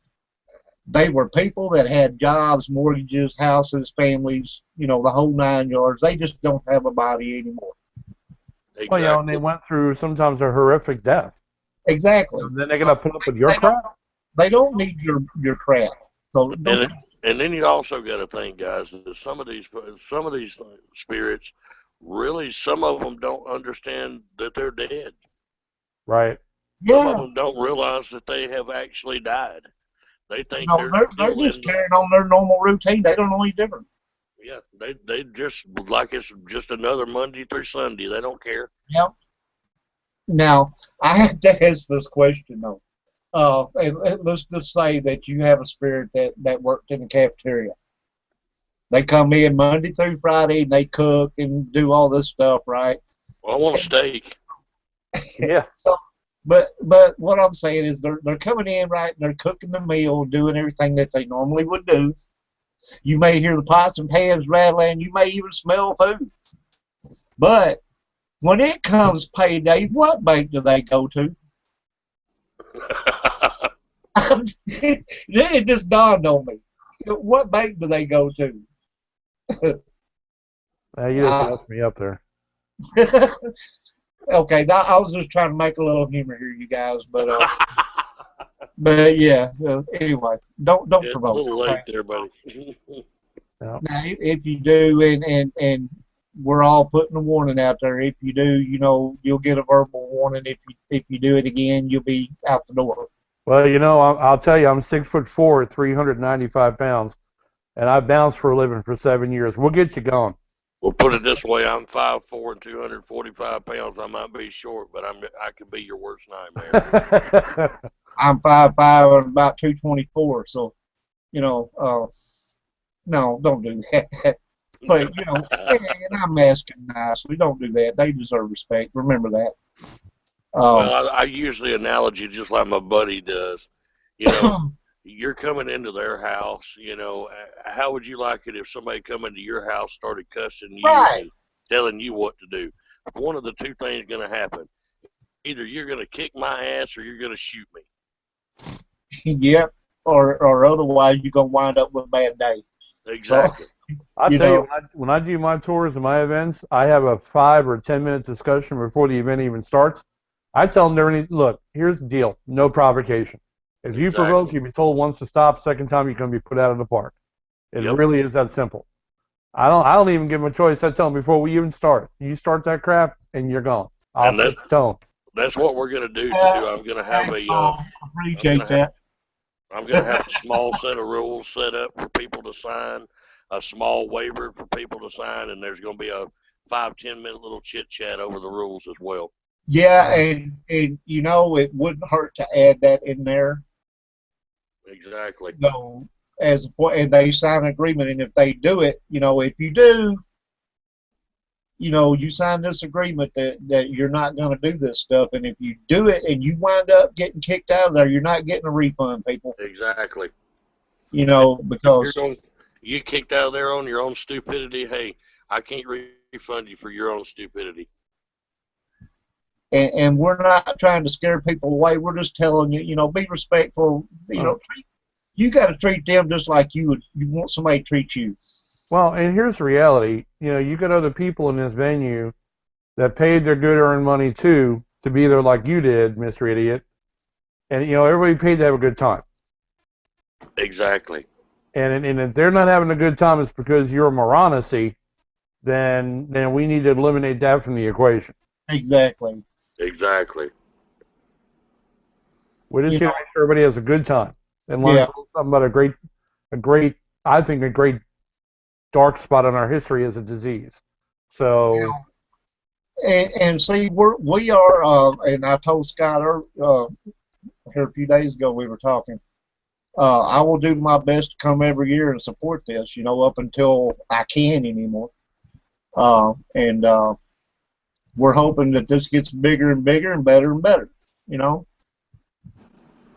And it all depends a lot on the people that come and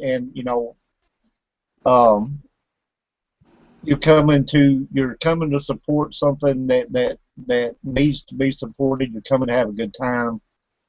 You're not going to have a good time if you've got certain people that think they know everything and they're acting like a piece of crap. Exactly. So, come and just enjoy and have a good time. And next year, hopefully, it'll be bigger and better.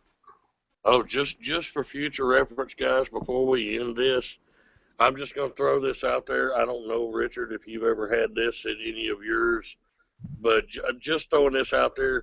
If you show up at the event drunk, you're not getting in. Oh, no. Yeah, no, I fully agree. I've done the same thing. Plain and You simple. show up and hands are inebriated, you're gone. I don't give a shit if you give me $1,000. You're still not getting in. Nope.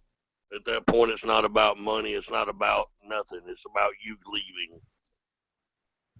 Well, if you don't have no more respect than to show up in that condition, you don't deserve to be there. Exactly.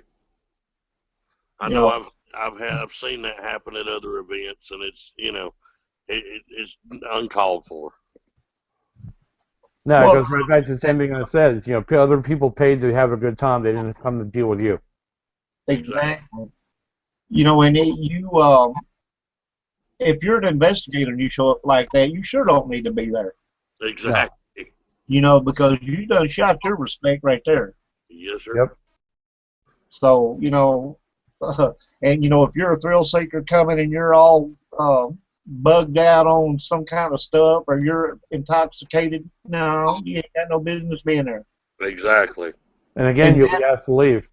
That is one of the easiest ways for somebody to get hurt, is to not be mentally at themselves. The provoking will get you one warning and kicked out. The drunk or stupid idiocy like that and doped out will get you kicked out right on the spot. No ifs, ands, or buts about it. Well, if you show up drunk, you're not getting in the door. Exactly. No. It will be security will be in full effect and full force on this one, guys. Just for all you listeners out there, just don't get any ideas. Trust me, there's enough people here that can take care of it. Mary said Friday the 13th just keeps on giving. Just keep throwing them out left and right because they're stupid. Right, exactly. Guys, we are running a little bit past, but we were late getting started, so it's not a big deal. But we're about 9:20. We're going to start wrapping this up. Okay. I appreciate all you guys and girls in chat over there. Thanks so much for coming. Everybody that wasn't chatting but still watching and listening, we appreciate you. Richard, thank you a lot, sir, for coming. No problem. Thanks for the invite. Scott, you're an awesome dude. I think that what you're doing is a great thing, and I'm looking forward to it, and I appreciate you coming on here. And I did this show to get the information out more than just posting on Facebook. Okay, I want to get it out to everybody that I can, because how do I put this? We need you. We need your support, but we also want you to come and have a great time. So exactly, and I appreciate you having me on, and Richard, I really do appreciate you joining us as well. Oh, no problem. It's a lot of fun. This has been, a lot of fun for me. It's been the first radio show I've actually done, and you know, I'm hoping to many more, you know, continuations, you know, of stuff like this in the years and times to come. And I'm hoping to get to see everybody out there, man. It's going to be a heck of an event. I'm gonna try to, and while everybody's still here, uh, here eventually, and I'm not exactly sure when I'm going to do this, and I don't know how many people I can actually have on here that it won't go haywire. But I want to do a roundtable show sometime here soon. Okay. You know, and both you guys come, and we can get maybe Jeremy and Blaine and some of the other ones, and Frank Lee, and a bunch of us to just get on here and have a big old time. Oh Lord, Sounds like a good time. Sounds like a great time. Oh yeah. Frank is the nut now. My team leader Dusty, he's a nut, but I think him and Frank probably pretty close. No, I think Frank's out there, man. He's long gone out there. Trust me. Frank's a lot of fun though. He really is. He's a nice guy. He just He is. Anyway, so you guys, August 26th through the 28th, you need to be there by round 2 for the to be there in time for the guest speakers and all that. That's on Friday about 2 o'clock. I want to add one thing before we go, if I could. Yeah, go ahead. Yeah, go ahead. The one thing I wanted to do in this, and I've approached him already, and we talked about this in the beginning of the show. I've approached Doogie from Ghost Asylum. Good, because I have tried to get a hold of him and could not get a hold of him. Yeah, I sent him. Him and I sent him a Facebook message. Originally, I talked to Porter, and Porter said Doogie handled all the dates as far as doing events goes. And he wasn't sure who would even be available. I sent a message to Doogie. For the people on listening on the show that have seen the show that are fans of their show, I'm a fan of their show. They're great guys. Give Doogie a little pressure. Yeah. Oh yeah.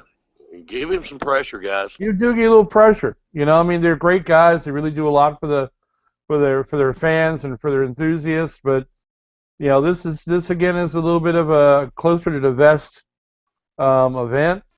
And they're not going to make $1 million out of it, but at least get pressure on them. They will answer me to the invite anyway. For everybody who's a fan of the show. And this is, keep in mind, guys, this is where Doogie and them got their start. That's right. Old South Pittsburg. This is their very first investigation ever. Yeah, they called it their second home. Yeah, Exactly. give them a little pride and say, you want to come back anyway. Tell them August 26th through the 28th, come back home. Exactly. Yeah. Hey, you guys going to go out to the event in August or what? A little something. Let's get them a little enticed by the fan base. Exactly. Maybe that'll make a difference. Exactly. All right, guys. We appreciate it, everybody, and like I said, the dates out there. The tickets are $100 a person per day, $175 for 2 days, and you ain't gonna beat that anywhere. Everything is secure. You're not gonna have to worry about losing anything. Scott's already paid for the location, and everything's already took care of. It's gonna be the event is gonna happen. You ain't gotta worry about that. And it's for a great cause. So everybody, dig down deep, come out and have a good time. Show your support for COPD research, and come out and have a good time and meet all of us and have a good time. We'd appreciate it. And with that being said, any farewells from you guys? No, just everybody come out that that knows me and knows what we do. Come on out and let's have some fun. Exactly. Let's have some fun, guys. And like Richard said a minute ago, give Doogie a holler, and Yeah. tell him let's go back home. Let's go have some fun, guys. Now, if you guys have got any questions too, you can look me up under Richard Ruland under Facebook, RULAND. Look me up under Facebook. Ask me any questions you got. Exactly.